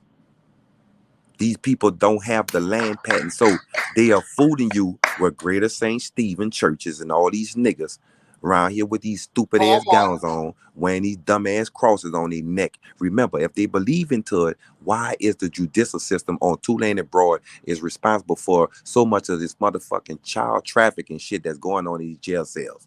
You can go to jail, get jobs, and be good at all kinds of shit in jail. Come home and can't get number $35 and get on set on your way to the block around some more trifle and shit. Like I told you, they created the storm because they didn't own the fucking patents. They didn't own the land. That's why they keep switching the Now you Superdome to just can't this take and it. that, switching and this and that. But now, like I tell her, if my brothers and sisters of our complexion don't get together and recognize that the Latino Hispanic brothers, they're cool, but they're only there to rebuild your shit, to kick you out of your shit. And like I tell you, your churches, I don't give a fuck what church you go to in New Orleans. Tell them fuck them. Tell them fuck them. Keep your fucking money. You tell whoever it is. I don't give a fuck what scripture he in. I don't give a fuck if he read that whole motherfucker upside down. I don't give a fuck if he read the Quran upside down. You tell him fuck them. Keep your fucking money. Go after your fucking land. That's the only way these people are eating off of your relatives in jail. This is the only way they keep on coming with this slave trafficking shit. They say, well, what is high slave trafficking? Because they put the crimes out there. They make people suffer. They know some people need to submit to getting money. They go out there and they beef. Remember, New Orleans and uptown and downtown. When we went somewhere in the school dance, if I got in a fight for the night, well, nigga, I ran because there was a lot of niggas running behind me to fight, not to kill me. That's right. Shout out to And I lived to DP. see another day. And when I I went mean to school the next DB, day, DP8. and when I went to school the next day, nigga say, bro, nigga, it was out of your ass. You fucking right, because it's funny. I can laugh at it. Black eye, bust lip, but I'm alive. Then if I go down the street and somebody, mama say I did something, or daddy say I did something, before I can make it home, my ass whooping was at the fucking step. I told my mama, if I look back at her, I will get, nigga say, you ain't never got no, nigga, I ain't let no girl whoop my ass. Your mama whoop your ass when you first did your shit back in the day. Stop playing, young men. Pick your pants up. Your mama needs your fucking help. No matter what situation she's in, you don't go in raggedy. Oh, nigga, you gonna do? No, that's what they're expecting. You can control every phone, uptown, downtown, cross the river, whatever you represent. Remember, the dude, what his name, Maggie, he went to Warren Easton. He just broke Six Flags land. That land is up for Right. sale. All you brothers and sisters are smart, but they know long as Tulane and you can't go into that library on Tulane before you hit Canal Street, and you don't have a library card, you can't never know who you are. That City Hall, that building right there on City Hall on Padres, the federal building is right there on Padres.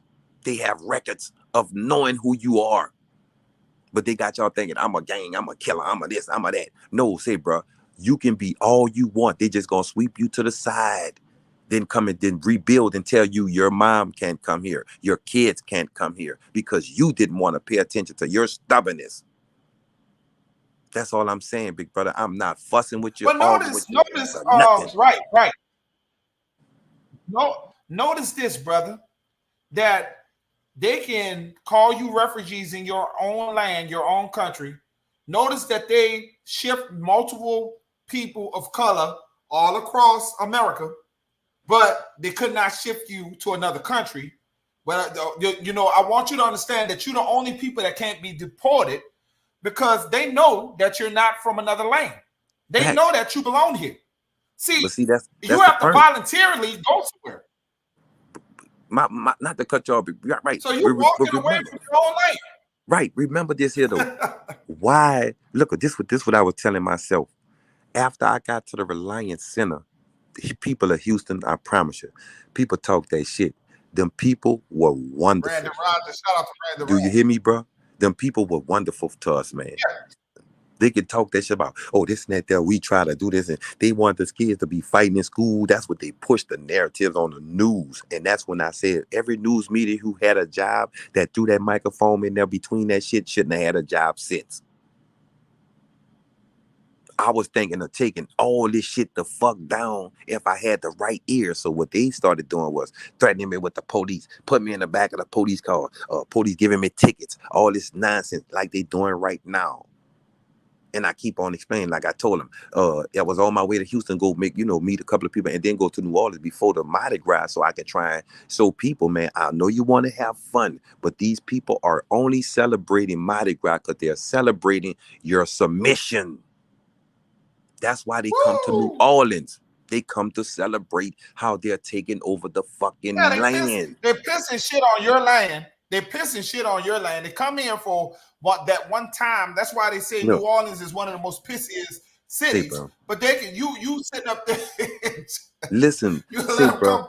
They are listen. Ahead, the Arabs right now. You have my brothers and my sisters right now running into these stores on every corner of New Orleans. The Arabs are talking to people shitty. They want to fuck your girls and tell the men, fuck you. When the police come in there, they want to be cool with your kids, cool. But remember, they know every dollar that they are draining from where you're going at, buying them shoes, them crawfish, and all that shit right now building their community to keep you locked the fuck out of yours.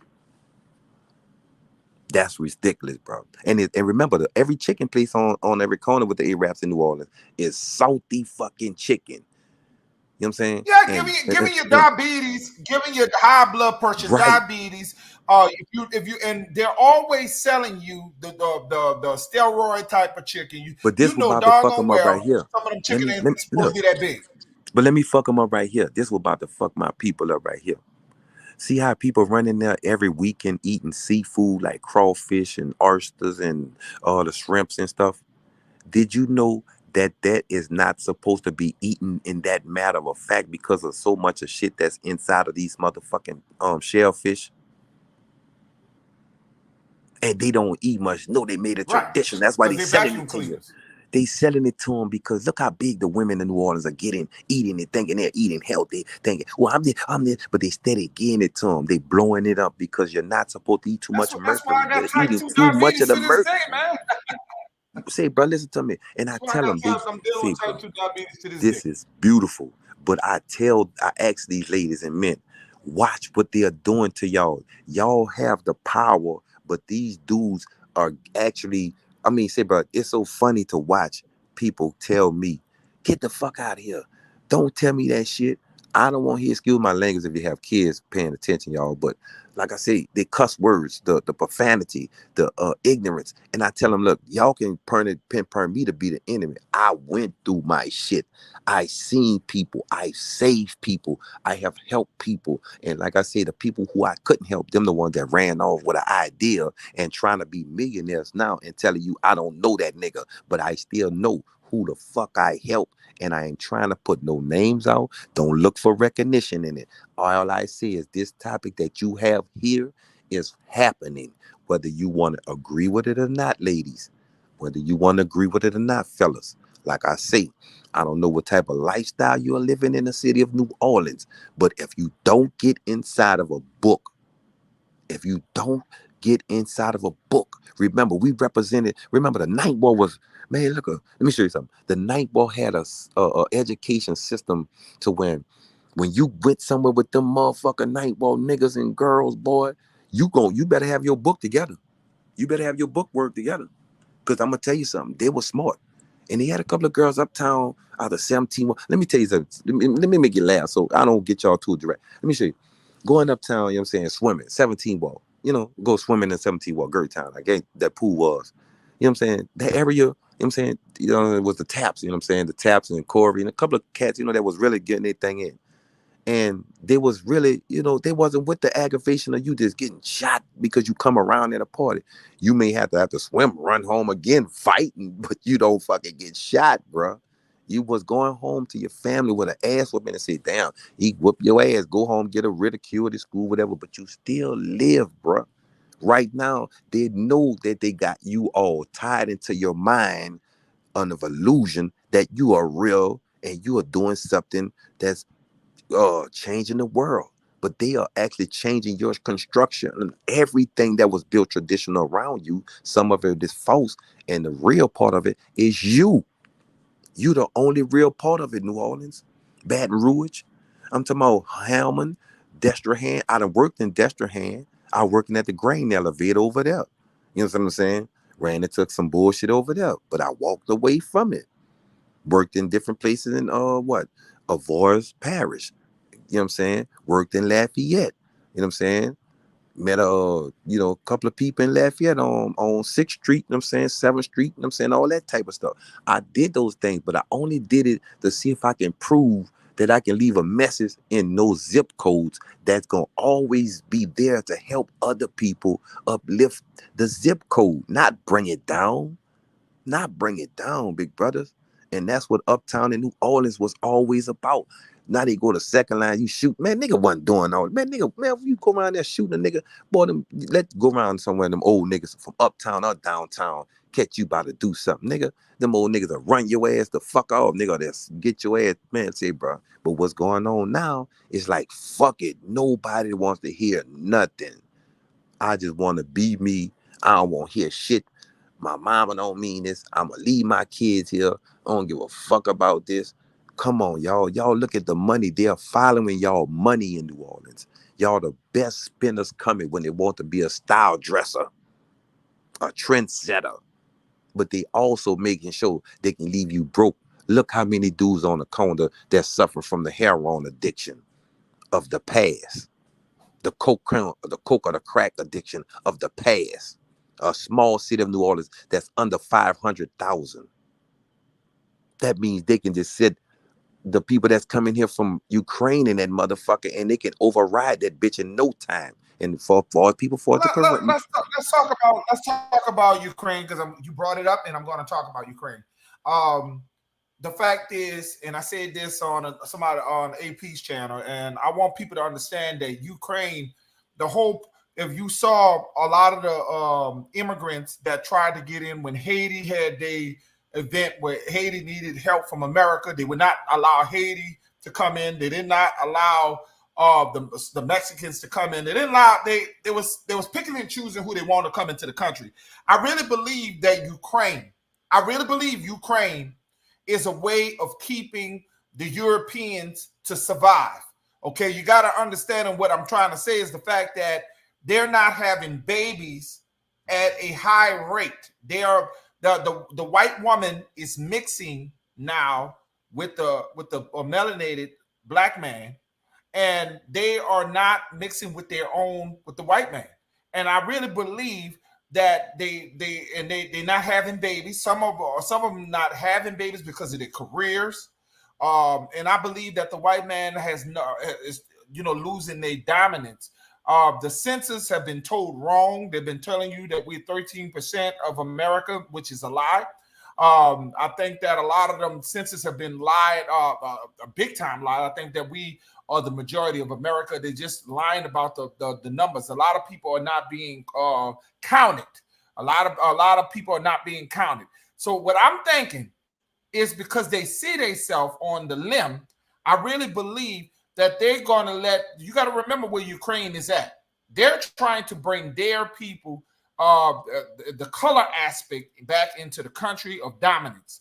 And I really believe that what they're trying to do is bring Ukrainians in to mix with their white people to keep them at existing, keep them from falling short. I'm telling you, white women in America are not having babies.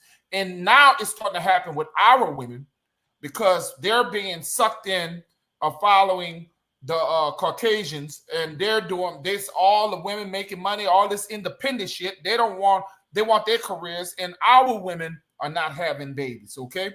So these are, what do you think about Ukraine and what Joe Biden and all these people are doing? Because the fact is, he did not allow the Haitians and other people to come in, and if people of color were not allowed to come into America with help, and they're so eager to give money to Ukraine. How do you feel about that?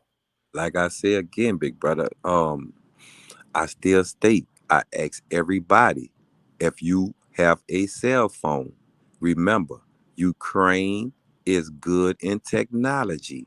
Russia is good in technology. Go up on their live camera, their city camera, and you look and see if there is a war first. And if there's not a war, you should ask yourself, what playwright or what script are we being given, like the other shit Hollywood loves to play? Where are these crisis actors coming from? Remember, this is about land. Ukraine has a material over there that builds computer chips. United States Corporation is short of that shit. So they need that chip. And Ukraine has it. Russia, when the Bush family supported Hitler was on his way to Russia. Ford supported it. Ford Motor supported it, and many others supported it. And that's where the goal of Russia is. There is no war. They want them people here for advantage reasons of voting coming up in November. There is no war. These people are real good crisis actors, and they're playing on the intelligence of our television. Remember, they say, I'm going to give you a television. Here's a remote control. Find your program. Program yourself, nigga. You put it on what you want and feed your brain. Now, I have fed mine, and all I ask people to do is go up on their camera. Look at what they are doing to you. It's a game called I Need Your Shit. You are the gods and goddess of the Western Hemisphere. Everyone comes here to every college, and no matter community, whatever is schooling. You heard Mr. King said it back in the days. They have took the land and gave it to millions of people. And then they built shit here so they can educate themselves, give each other money to keep on educating themselves, to poison themselves, and also sicken us and call us lazy, unworthy, dirt divers, all these inconsiderate names. You tell us to pick us up out of bootstrap, but you feed us these fake false preachers, deacons, nuns, all this bullshit that don't mean nothing. Because you want to set your ass over there for a gas station or a store on the corner. And my brother, not to cut you off, my brother, but the fact that they keep the greatest thing that they talk about us, the greatest thing. They don't talk about how great our heritage is, our history, Yeah. how we are the altar of music. Well, But the we greatest thing that beautiful. they want to talk about us as slaves. They want to talk Now, about slave movies, now, Harriet now. Tubman. They want to talk about shit like Well, that. well, like I said, here we go again. Like I say, I know they hear the platforms of beautiful platforms like, you know, 111 True, AP, the Matriarch Express. These people have powerful messages. Like I said, we have, you know, we went through it with a couple of people that's trying to represent, you know, misinformation. Okay, we done the fuss and we done the fight, but we know who we are. The people in New Orleans, remember, they are stuck on traditional ways. And some people, parents wasn't educated enough like some of the people that knew who they were in New Orleans. That's why you see the Indians coming out of the Night War heavy on second line presence. And if they come uptown heavy because they are representing something that the land is telling you the fuck you are. People grew their own food. People watch out for community. When the police come to there, the whole community knew, watch that motherfucker right there. If you don't, he will kidnap your child and he will make another person's life better than what the fuck hands is worth. Like I say, I have seen many years of this shit. And right now, all I'm asking people from New Orleans, brothers, to do is from Baton Rouge, Houma, whatever parts of Louisiana, get inside your book in your city halls or these hospitals and find out who the fuck you are. Watch the royalty, man. Everybody ain't gonna be, you know, talking about, man, I'm from Africa. Okay, that's you, bro. Do your thing. I don't want to fuss with you. I don't want to fight. That's cool. You from where you from. I just want the ones who want to be that to be that. Right. And the land is beautiful. You are brilliant. But remember, when you turn brilliant into ugly, you watch ugly fall down deep, deep, deep. And y'all better than that, New Orleans. I know y'all are. And when they say, oh, you lazy, you just say, bro, this platform and many other the platforms that you hear out here, they're gonna be some of them full of all the flunky shit. They're gonna be some of them for, but remember, they only doing it because you keep running to these churches talking about, if I don't do it, God gonna strike you down. God gonna punish you. No, come on. Everything you do to defend yours will be an act of God, man or woman, period. Man or woman. Fuck that other shit. Shout out to You Redskins. Shout out owe to Brandon yourself Rogers. more. Uptown, downtown, man. Listen to me. I know you love the music. The kids are trying to be the rappers and basketball players and whatever your uncle used to represent. One of your family members. But remember, inside them jails, I saw dudes who have done crime mop the floors without talking back, shine shoes without talking back, build license plate mattresses, clothes, fruits.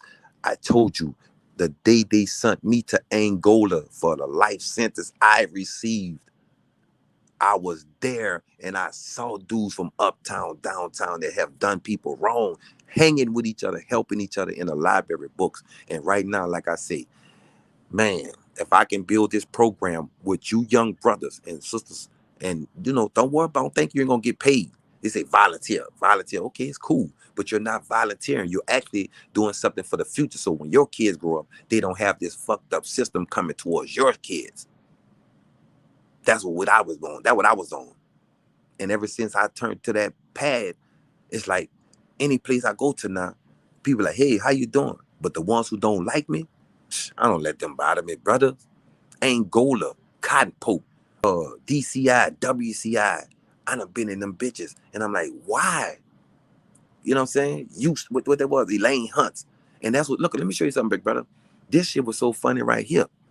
In Elaine Hunts, there was a pastor. He was working as a security guard. You know, they call them sergeants.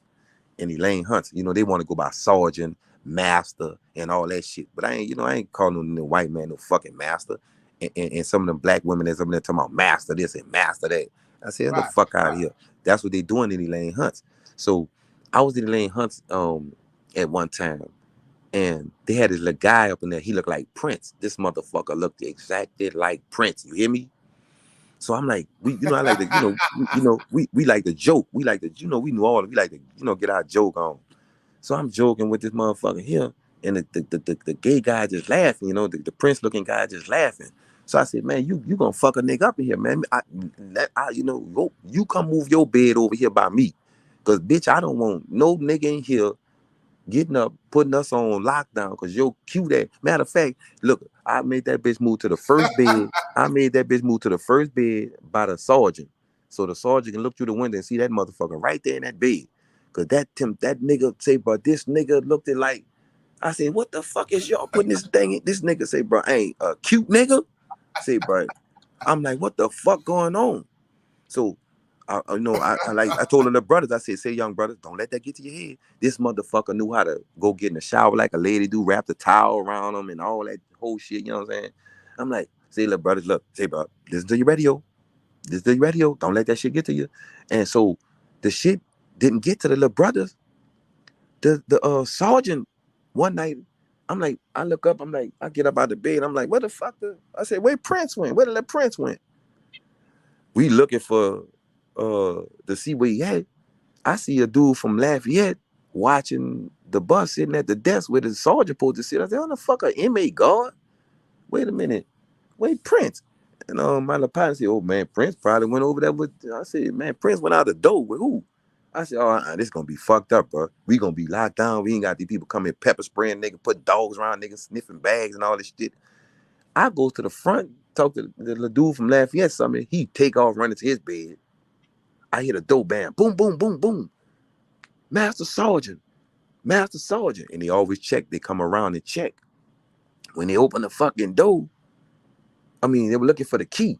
He couldn't open the door, but the dude behind the door supposed to have the key. But he's not at his post. And Prince is missing out his bed. So Master Sergeant, bitch ass, went to go get a key. And when he come back with the key, he come running down with a couple of more people, open the door. And I guess the sergeant and Prince must ain't, they back there with the he shit, you hear me? And man, they bust him back there. And I'm like, what the fuck? I say, so wait a minute. All the time I'm telling these little niggas, don't go into that route. You coming up in here every week and you go and you watching it. Say, bro, this little dude, I don't know. Let me show you. The little Prince nigga, this nigga, I say, bro, short, look just like him. I thought they locked Prince up, nigga. But they wind up catching him and they arrested the sergeant right there on the spot. But due to the fact was this, the nigga was a preacher. That's the corruption.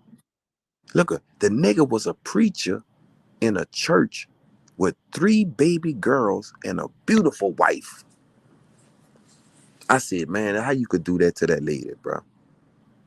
A job, come there at a job and get your affection and leave and make a decision to fuck. And it was written in the papers. It was in the papers. But I told him, I said, when he was up in that, when it was handcuffing, me, I like to track jokes. So white boy, they feel like they don't, that's a serious matter. They don't want me right there. But I'm like, fuck all. I don't hear that. She can lock me in the dungeon. I don't give a fuck. I walk up to them and say, now, how you feel now? You and Prince back there, nigga, purple rain. You motherfucker, you sitting up here telling a young brother this and that. You done snuck your ass back there. And you and Prince back there getting it on. And look, let me show you what they do. After they arrest him, they take him away. Now they don't know what to do with with Prince. So they put Prince back in the dome by us. So Prince come and tell us what happened. So I'm like, well, how the fuck you get out the bed, Prince? Prince said, well, I was going to the shower, and when he come down there to count the beds, he'll stand by the shower and just make sounds and shit. So that's why I came and asked you, if somebody like you, would you go at him? I said, well, I was like, before I went to bed, I was like, fucking right, handle your business. Like, that's on you, But if you won't play. But I didn't know if we were talking about that deputy. That sergeant.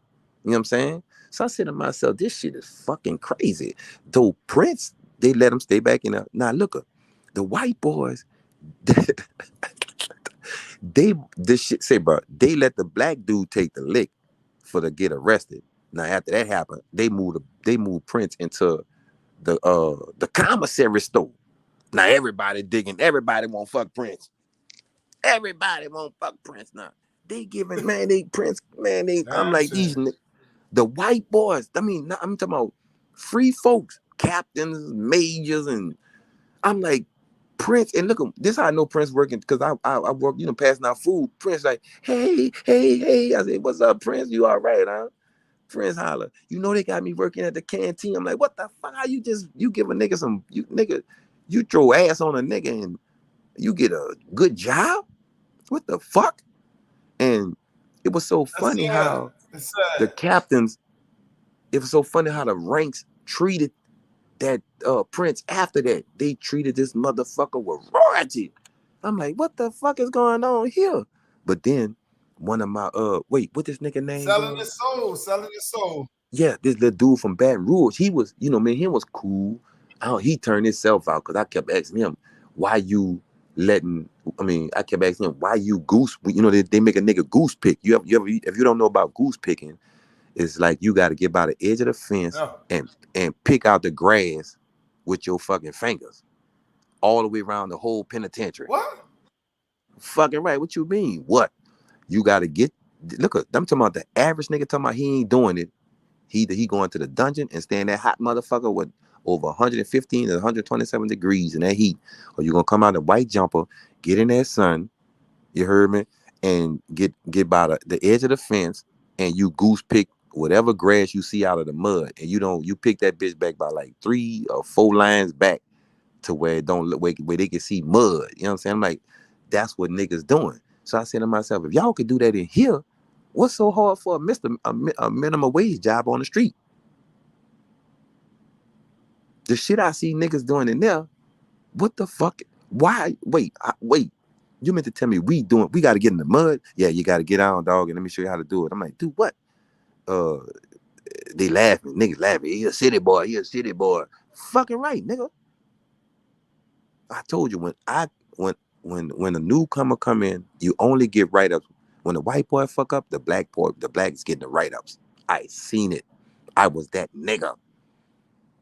Line up with him, you better teach that white boy how to get his shit together. Cause he ain't gonna be in the sun for about 1 week. After that week, he got a job in a building. And the niggas are responsible. Because they want to get at his ass. They take the M&Ms and the Skittles off the stove sheet For because those of this. people, for those who coming in, remember this topic was about Ronald Dominique, the serial the man that Killing New Orleans. that was a serial killer in New Orleans, Louisiana, raping his victims. There were straight victims, and there were some homosexuals that he was raping and killing. So for those who know about this topic, yeah, it is what it is. Go ahead. Say, big brother, you heard about the serial killer that was going uptown, that was killing the girls uptown? Yeah, was that the Baton Rouge killer? Yeah, I think it was that around. The Baton Rouge killer? I don't know. I think no. I don't know if it was a Baton Rouge killer, but he was uptown. He was in New Orleans, and like girls was getting found with needles in their arms and sperm, a mouthful of sperm and shit like that. You heard me?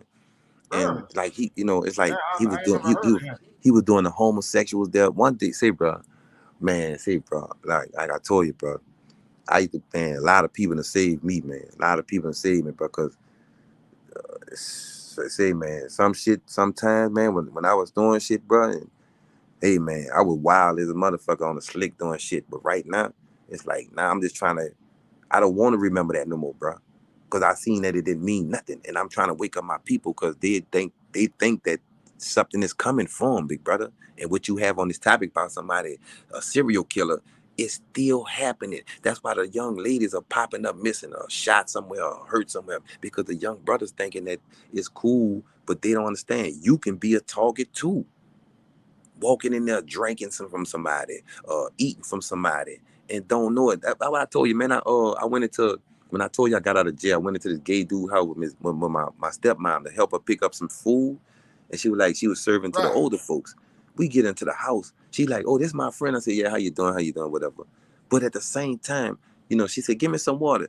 I noticed he gave her water in a clear glass and gave me water in like a yellow glass. So when I drank the Oh water, hell no. I set the water down. And when she set her water down, I wanted to switch the glass because my stepmother, she friends with him and shit. But she, I don't think he'll do it because she driving. But at the same time, my situation is like, so I'm like, hold up. So when I said, I know what I'm gonna do. I'm gonna sniff it. I sniff it and I taste it. I said, nah, hold on. I set it down and went outside. I said, I'm gonna drink the water outside. Fuck no. Something told me don't drink that fucking water. And sure as shit stink. When I pulled that water on the side of the step, my stepmother said, you drank that water, huh? I said, nah. Because see, all that water was doing was you gonna try and start a conversation with you and make it look like you lagging, and then you be sitting behind, and then next thing you gone, you waking up your shorts, you're in shorts or some shit. I said, nah, I don't do that. I don't drink nobody in the water. I just, I don't give a fuck how much you put out the faucet. You turn the faucet on, make it look like you getting out the faucet, but bitch, you ain't getting out that faucet. You know what I'm saying? Like I tell you, I don't do it. And I'm telling you, for this situation to be this topic, how the fuck you got a nigga out here killing and raping boys and men? Who helped this nigga? How did he do it? What the fuck evidence do you have? Where did he do it? And that's what I want to understand. I don't think the full details. It's so weird that they saying that it was him by himself. I saw the man. He was built out of shape. He was very, very fat and out of shape.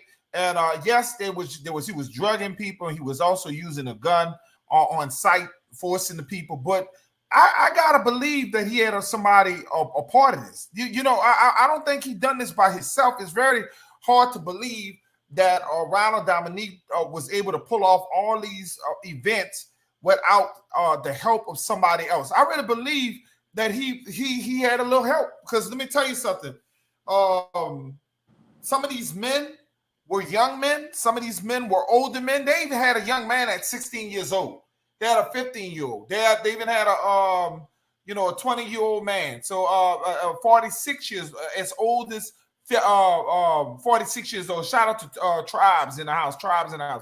It's you got to understand, and the reason why I even synced into this topic, because this is a real life situation. It only happened he was convicted in 2006. A lot of people never heard of this. Okay, a lot of people never heard of this story, and we hear a lot of women being inducted and murdered and raped, and we don't hear too many stories about men. And since I heard Jeffrey Dahmer's eating black men, so this man here, he had 19 black men victims, and he had 4 white Caucasians. So I just found, this is a real life situation. The reason why we're talking like this, because we're trying to teach other people to be very careful out here in these streets. Aborigine people, let's not keep our guard down. They ain't met the ones yet. They ain't met that person yet that'll knock your ass out and then rape them right there on the block. Because they fucking do it in bathrooms. They do it in restrooms. They, say, bro, it's some wild places shit. that don't have cameras. Right. You're right. They got places where they don't have cameras, Right. where, you can sit there and say, oh, how could this fat man knock out this bodybuilder or this guy who looks strong? Every man can have a weak spot. Every man can get knocked on the ass. I don't give a damn who you are. Okay. I don't drink. So, I don't drink with dudes, bro. I don't go out with dudes no more, man. It's like, if I know you like that type of flavor, I can't drink with you, man. You not, because you take it. You don't know what somebody putting in your cup. You don't know what a person is putting in your cup. There was a woman who actually drugged a man and impregnated herself with a man. She got him drunk, and then not just drunk. She put drugs in the drink, and she was so obsessed with this man that she got him. She got pregnant by him without his knowledge, without him even knowing. So even women can actually get a man and do things to men. The men think that they're so invincible and so strong that shit can't happen to them. And that's the whole part of this whole conversation that we're trying to tell the Aborigine community, that don't think because you believe your husband is the big, strong husband, don't believe that some things can't happen to your big, strong husband. That's the whole part what we're talking about. Right, man. I be telling myself, I watch myself. You gotta watch yourself, keep yourself exercised. Just learn, take up a tactic or something. Because like I say, because the way they doing it, man, and they doing it in a slick manner with perfumes and smell this card or smell this, and walking up to you at the parking lots and shit. And I'm like, say, bro, I don't know what type of world y'all think y'all in, but remember, I'm never calling you stupid or ignorant or nothing. I just say you didn't know. We didn't know. And like I said, if I didn't know, I know now. And all I need is y'all to wake up so we can be more. Cause just me saying it, it sound like, just like erratic, like I'm just, bitching or something. But with Please and all respect, of bro. us That's in it, all of us, we can make a change. Because right now, what's coming from the city of New Orleans is 2 more years. They don't look for to see brown skin, black hair people. They couldn't control. Remember how they told you when first we were rocking the fade, we were rocking the froze, we were rocking the callio bushes and all this nonsense stuff. And then when we walked inside the courthouse, they said no white t-shirts. Then they start saying, don't wear the cross on your neck in the courthouse. Don't wear your bush. Cut your hair. You see what I'm saying? All this disrespectful shit, bringing you inside of jail cells, turning you around, searching you nude, making you, make it going inside of women cavities and shit. You know what I'm saying? All in the middle of the streets. You know what I'm saying? All this type of shit was played out in that motherfucker because we were being fooled through these churches. Everybody, go to church, go to church. We didn't have to go to church. We should have been going to study the Constitution. That's what we should have been doing. When they said go study, go to school, go to school. We could have went got indoctrinated, but if it wasn't dealing with political science, we were just wasting our motherfucking time. And right it now, like I was said, it's amazing that they use religion. Religion has weakened our people. And we talk about Martin Luther King. We talk about even dated back to Martin Luther King. He always said if he could have did it another way, he would have, because he led his people into slaughter.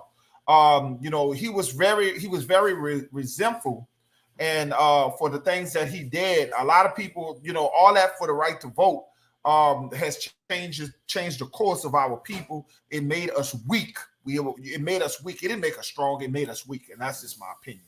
When you right, sit here and think about how our people have been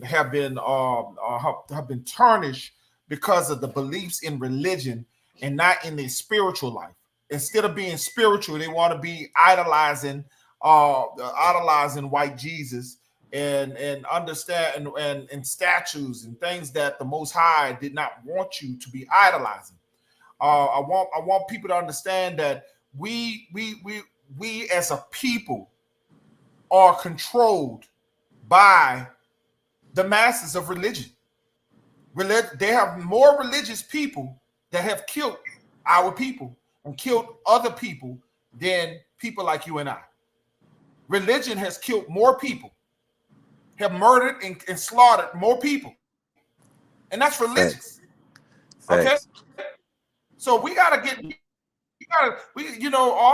this, Chief, and I tell people say all the Chief. time, you can Know what I said, Chief? They got Mayor see the sister Cantrell. who You worked heard me? hard, huh? They give him Mayor Cantrell. Go ahead. All right. Understand that the lady, is there. But remember, the Bartholomews. I watched the governor come to Angola. I watched the governor, that Yeah, big fat bitch. Remember what that fat nigga name was? Foster, whatever the fucking name was. I watched that big fat bitch come to yeah, Angola. yeah, Foster. You heard me, big sloppy, booger nose motherfucker. I watched him come to Angola to watch a bullfight. And look, when he watched the Right. bullfight at Angola, this was so disrespectful. He had his grandkids give, I think, give one of the inmates the bloom or something to put on top of the bull head. Nigga, I looked over there and said, bro, Right. I looked over there and so much disrespect for myself, bro, for being in that position to let a nigga capture me and put me inside that world. I watch inmates get tossed around by bulls and throwed around, and they wasn't getting them about $250, and they been there 17 years. And I'm saying to myself, how in the fuck these people are happy? I mean, look, you should see it be all kinds of number the pale faces coming up with their leather boots on, leather hats, and then when the governor sit next to the warden, Burl Kane bitch ass. All of them sit up there laughing and joking, talking about, well, he's a fine, good inmate. He's a fine, good this. And Yeah, I'm that's watching Mike this shit, Foster. and I'm saying to myself, this booger nose, hairy ass, fat ass, boss hog looking motherfucker here sitting there, got his little pale face ass, bitch ass niece giving a fucking doubloon to a man to put on a bull to watch him win $200 or $500 that he gonna give in his commissary, and he gonna have to pay that out because he's still over medical shit. I told you I wasn't supposed to be there, just like any other person. And I told the energy, I have a life sentence. This is not me. Get me out this shit. Took me out of it. Now I'm here You to was there try. for a reason, brother. You was there to expose the shit that went on. You was there for a reason, and you're Right, educating our Aborigine family, and you was there for a reason. That's why I'm so right, glad that you're telling this, so people can hear it from, for those who have not went to a prison sentence like you and been through what you've been through. This is what we need. We need people from well, that went through the trenches. You went through that for a reason, brother. You went for right. That's what I say. you know, But this that's what I say. This testimony what I into your like life. about That's it. just a chapter. But see, this is what I like about it. Everybody, see, this what they got. They paint the picture. They got the young brother saying, "Oh, uh, Meatball, Meatball was a killer. Meatball was this. Yeah, he was. He was. Just like Terry out of 17. Just like these dudes, they was really doing what they did, but they was indoctrinated. But remember, people was not afraid of these people. They just was trying to help them, not hurt them. I watched the gangsters come up and they're still alive today, right now. They just don't see nothing because so many youngsters don't understand what the type of thing of loyalty is, or respecting each other family members. So that's what I say. I saw it. And when I seen, when I'm talking about the police, when they had shootouts back in the day, the police would never even come in the projects. They'll wait till that shit stop, then they'll go pull in there. Because they was afraid. They didn't have the artillery then. They didn't have the technology then. You see what I'm saying? Them dudes wasn't afraid then. Them dudes was making sure the youngsters didn't come on the corner. Drugs wasn't for the neighborhood. Drugs were for the fucking white folks who came in there and spent money. Doctors, lawyers, First and Claiborne doctors, Mossy, Ford, all these different places. They were the drug addicts. People who own restaurants. You heard me? The what the gay dude is open the Bourbon Street thing here, Chris something, whatever the fuck, you know what I'm Chris saying? Owens. Chris Chris Owens. Chris Horn. Owens just You know what passed I'm away. saying? Right, Chris Horn. Okay. We didn't the dude was him. Nobody didn't bother him because he was gay. People let the people who the fuck you be. You be who you be. The men was the men, the gay was the gay, the You girl was know, the you know girl. what? I want to explain that. I want to explain that to you too, because what people don't understand is, you know, yes, gay been going on throughout history, and then what people don't understand is what you, nobody. I want people to understand that is a lot of things which you see now. This new transgender, the gateway that has opened up. These transgender is I always say, you know, your children, these people are pushing the mutilation of their bodies, unnatured. Facts. The mutilation of these kids don't have a choice. They're being pushed in from they, and some of these families are making the decision for these children, saying that they're gay, or saying that they're a woman, saying that they're push. Some of these are pushing it, and I think they're doing it more to black Same people person. than ever, because they're trying to terminate our people, trying to Say, but eliminate I us from procreation. right. Procreation. That's they don't want us to make more children. But you got to tell the women also, the women who are single using the sex toys, every sex toy that has a Right. battery operated thing, it delete eggs, and it also it keeps you wait, it delete eggs, and it also gives you cancer. Go look at the research of these sex toys that these women Really? they are selling you. Really? Yeah, because the batteries are mercury. Come on, man. You putting that in your body, and you thinking every time you're using it that it sends off a frequency, a rotation to delete eggs and make sure you're not able to procreate again, and then you have a high maintenance for sex. That's what the toys, that's what they are hiding. They are hiding these things because and look at Damn. what's so sad is this: the women of the LGBT community, if they know it. I keep telling them a woman ain't supposed to eat the meat that they're eating. Remember, if you tell a woman she have cancer, okay, they say, well. No, it's the medicines. The cancer, AIDS and HIV don't exist. It only exists through the fucking medicines. You got chemo. If you're taking the medicines, go study the medicines. That's what's killing you. You change your That's fruits how and my vegetables and mother water, died of you cancer. die. You were definitely correct. You die through the medicines. Everybody in New Orleans right now is pre-diabetic or all diabetic, and their moms can't move Yes, because I'm a their diabetic ankles. type 2. And I just remember, became one. but this is how you look. See your blood. You can cleanse your blood with lemon. You can say lemon, ginseng, Right. and beets. Lemon, ginseng, and beets. See, beets is a detoxification for the liver. You hear That's me? right. And And garlic I keep also. telling everybody. Look, when I go get my beets, I tell everybody 3 times out the fucking week, you take and put this in your body. You stay away from the salts, because that's why so many people from New Orleans, the girls have the swollen feet because of the salts and the sugar. When the sun rises, your body's giving you a signal. Your feet blow up because of high blood pressure. It's the Man, salt. I, And I I tell everybody I love them, so so they I got to pay eliminated attention. right word. I eliminated all salt products. I mean every salt, sugar and salt. I don't eat it no more. Right, I have, and because guess what? I don't have swelling feet. I don't have no swelling feet or any of these things anymore. right, Yes, that's right. number one. What you're talking And about, see, and we're they're dying from telling sugar and salt. look at Big Frida mom. She passed away, a healthy woman from diabetic, because our traditional ways stubborn us down to want to continue eating that trash way.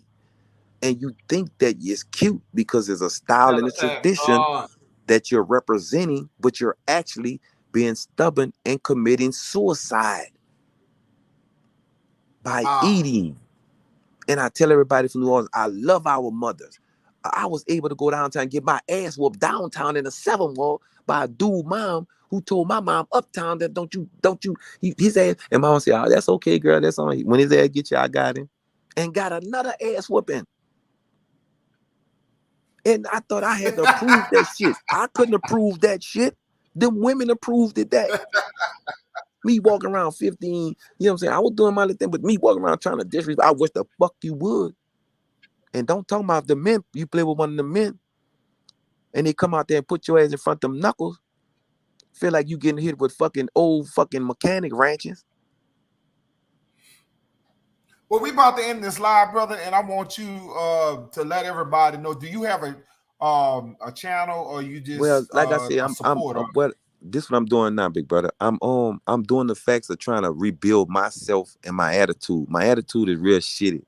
And like I say, it's not shitty because of my people. It's just shitty because I'm trying to figure out why my people are standing behind people, that's leading them into the wall. Toyota got rid of the crash dummies, and now we pick up the fucking road.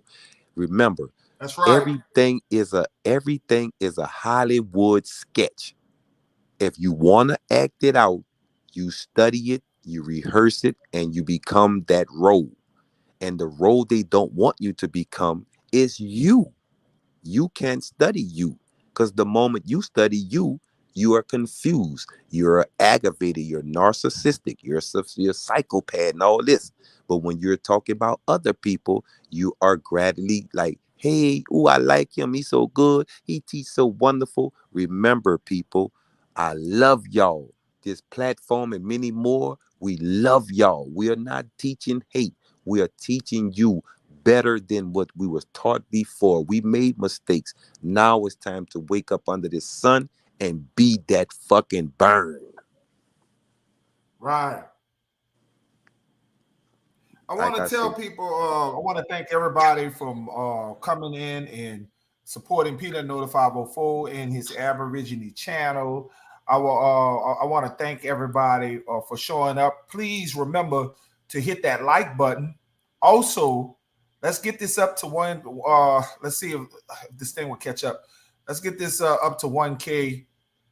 And also remember that this is an Aborigine perspective of it's a perspective of our people. I want you to understand we're not talking about anybody else but our people.